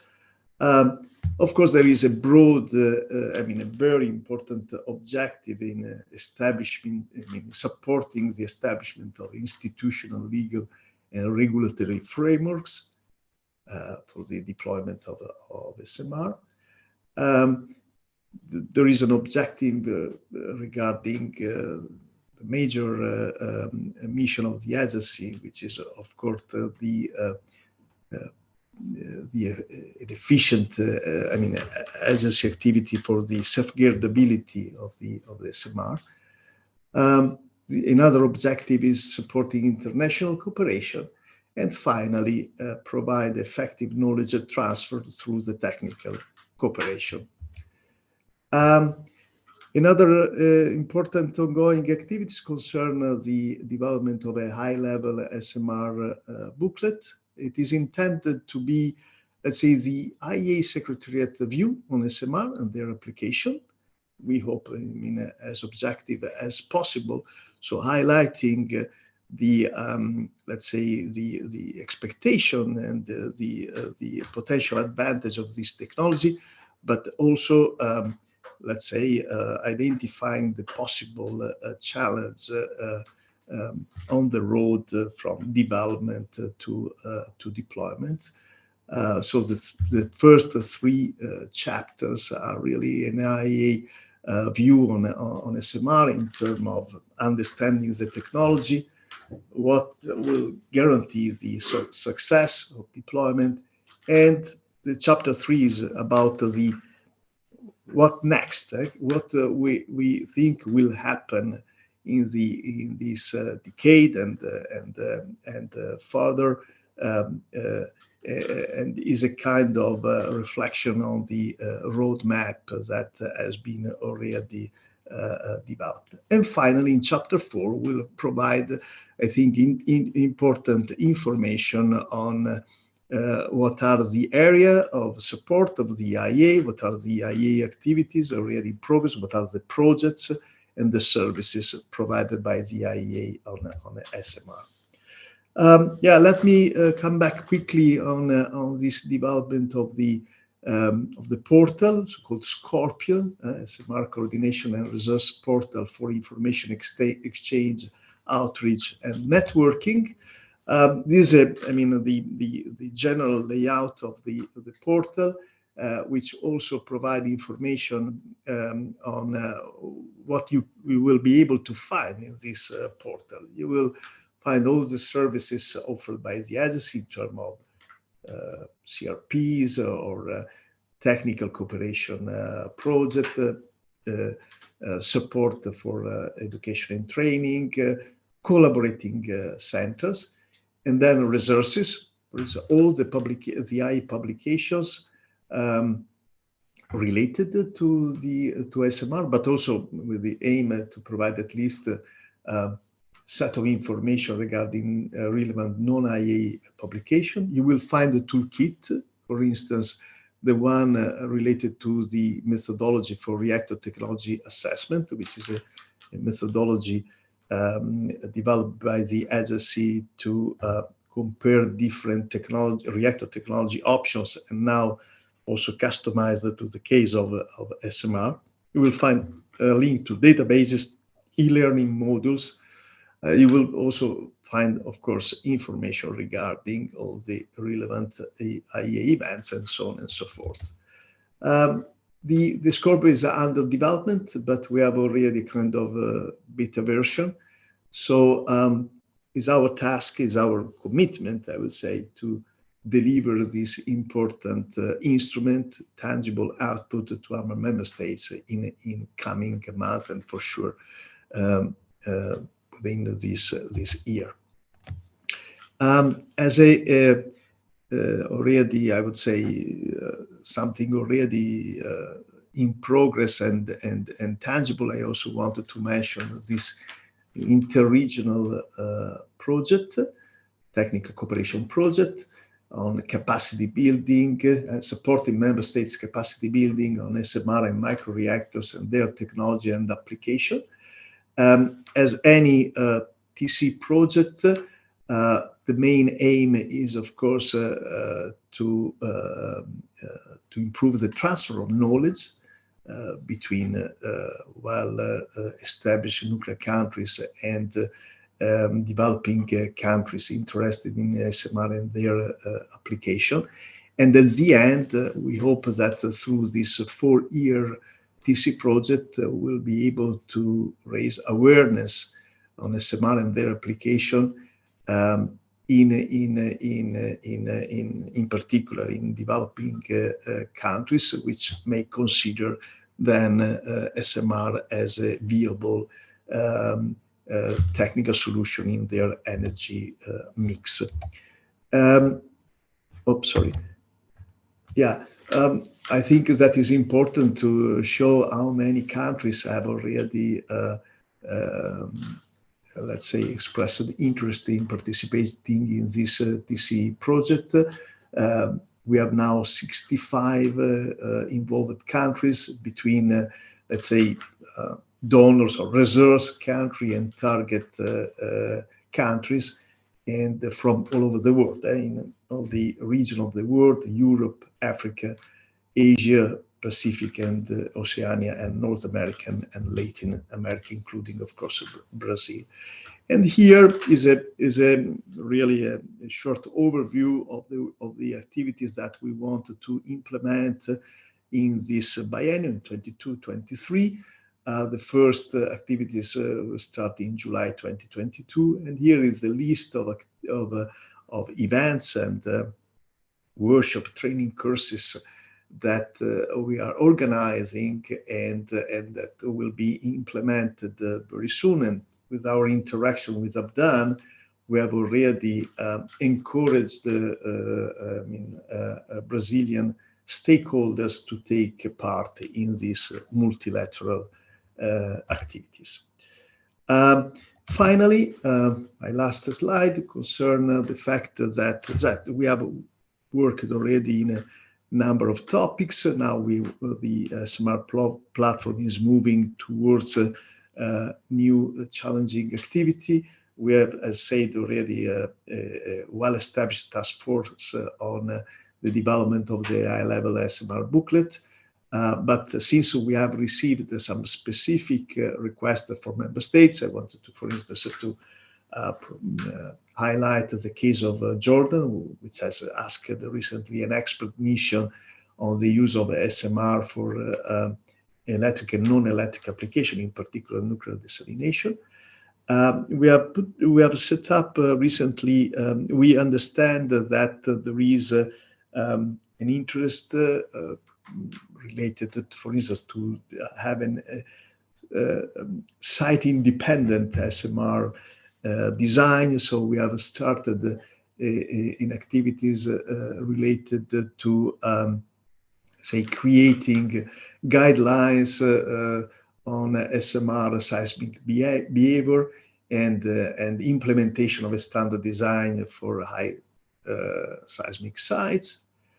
As said, yes, there is a need to customize the milestone approach for the case of SMR.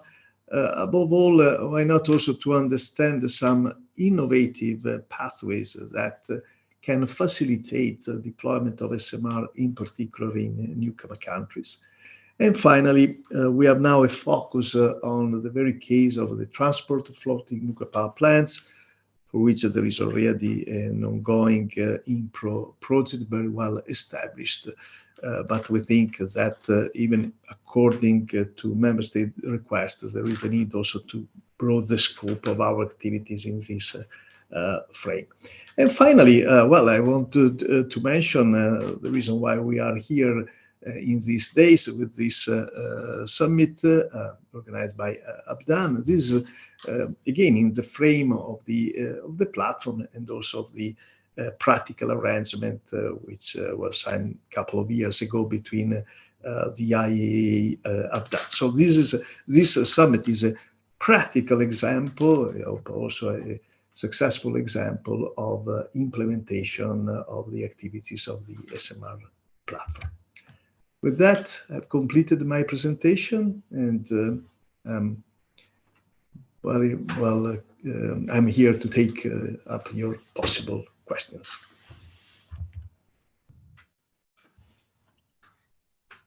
There are questions, Stefano, not necessarily directed to you, but I'm sure that you could answer. One is about the issue of replacement of coal plants with SMR. Two questions: what are the main challenges of the replacement of coal power plants by SMR? And if the issue to couple the new SMR with the already installed at site steam turbine would be considered or not? Oh, and second question, do any company already have any ongoing research on such replacement? On what, sorry? On coal plant replacement by small-scale SMRs. I think broadly the question is if SMRs can be replaced by coal plants. Okay. Yeah. Well, sorry, because I didn't get exactly your audio is not perfect. However, yes, of course, one of the aim is to replace all aging coal plant with SMR. Well, we have seen that there is interest, in particularly in the US. The reason is that a number of aging coal plant has a power capacity which is equivalent to the proposed, a number of proposed SMR. We also understand that this can be challenging. We have to be honest on that, because of course a coal plant doesn't have, for instance, an emergency planning zone. It has a big environmental impact, but doesn't require an emergency planning zone. So I think that the work being done within the current IEA activities, in particular on the just finalized CRP on the emergency planning zone for SMR, is very relevant because it is aimed to understand whether the safety characteristics of advanced SMR, as well as their reduced source term, give room to facilitate in, let's say, reducing the emergency planning zone, if not also to eliminate in some cases the emergency planning zone. And this should facilitate in particular the replacement of old, aged fossil fuel plants with this clean energy source. Okay, if I may just add a few things. I mean, there is no reason why an SMR design would fit an already existing gas turbine. So it's unlikely that the steam or gas turbine would be reused by these new SMRs. And even if it were the case, probably the regulator would not agree on that. So the question was, can we reuse part of the existing plant? Probably not.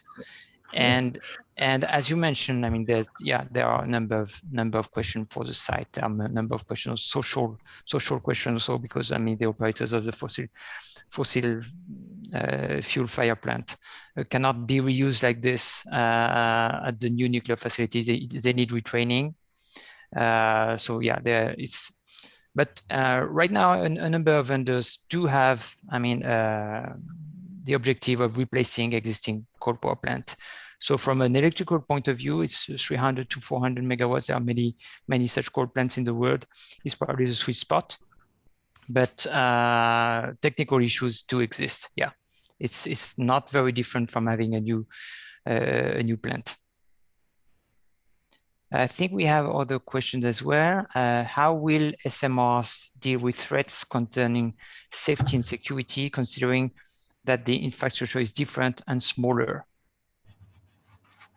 So who want to answer this one?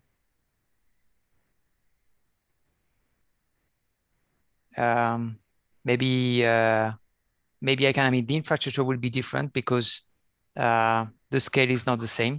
The SMR is smaller, of course, but that doesn't mean that it will be reduced safety or reduced security.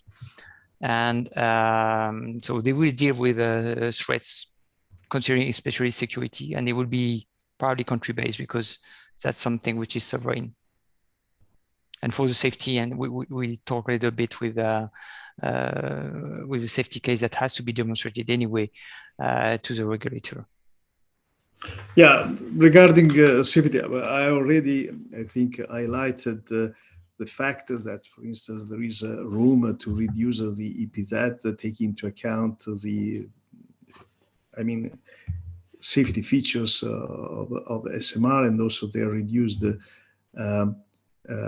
source term. However, I think that we have another session specifically devoted to regulatory and licensing aspect from our colleague of the Department of Nuclear Safety and Security. And please be prepared to pose this question to our colleagues from NS.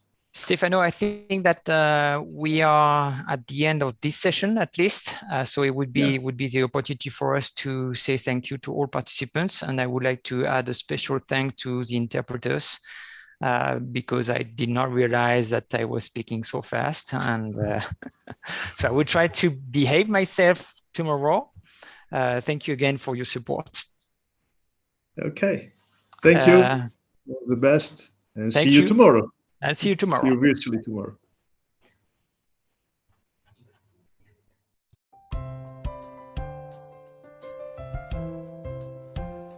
Welcome to Holtec International, a world leader in engineering, design, and custom manufactured equipment to the energy industry and beyond. Founded in 1986, Holtec has expanded globally with operation centers around the world. Holtec's 4 manufacturing plants use state-of-the-art fabrication and automation tools to create cutting-edge technology and innovative equipment.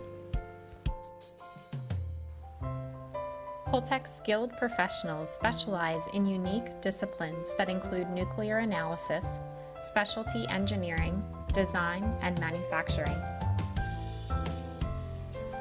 Holtec leads the industry in management of spent nuclear fuel. More than 120 nuclear power facilities rely on Holtec for wet storage rack and insert design and implementation. Over 130 nuclear power plants rely on Holtec for dry storage and transportation equipment and services. This long-standing experience in spent fuel management has now positioned Holtec as a premier leader in decommissioning of shuttered nuclear power plants. Holtec innovation continues to evolve with the design of its SMR-160 small modular reactor, the licensing of the High Store Consolidated Interim Storage Facility in southeastern New Mexico, a safe, secure, retrievable, temporary storage solution.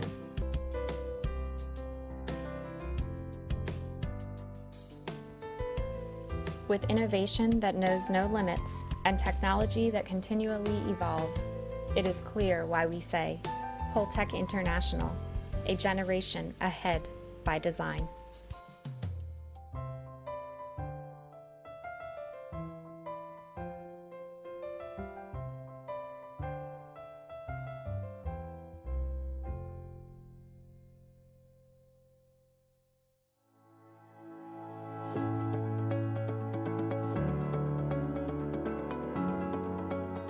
A Tractebel está presente em mais de 60 países. Trabalhamos com engenharia consultiva, ou seja, oferecemos soluções criativas para outras empresas ou órgãos governamentais. Por exemplo, se um cliente precisa de um projeto para um determinado empreendimento, antes mesmo de a obra começar, podemos realizar consultoria de engenharia e estudos ambientais para qualquer um dos segmentos em que atuamos. Analisamos a viabilidade, depois desenvolvemos também o projeto básico e executivo, gestão de obras, treinamentos, entre vários outros serviços. Ou seja, nosso time de especialistas pode atuar em todo o ciclo de um projeto, da estratégia, passando pelo pré-investimento, fases de implementação, operação até o descomissionamento. E isso em 5 grandes áreas de atuação: energia, água, infraestrutura, nuclear e meio ambiente. Temos projetos em mais de 160 países. A característica comum a todos eles: inovação e sustentabilidade com base nos Objetivos de Desenvolvimento Sustentável da ONU. São 150 anos de história de uma empresa que não para de crescer e se desafiar. Nos comprometemos a reduzir a emissão de CO2 em todas as nossas operações e nos projetos oferecidos aos clientes. Isso porque acreditamos que o meio ambiente, as pessoas e as empresas podem prosperar juntos. Tractebel, projetando um futuro neutro em carbono.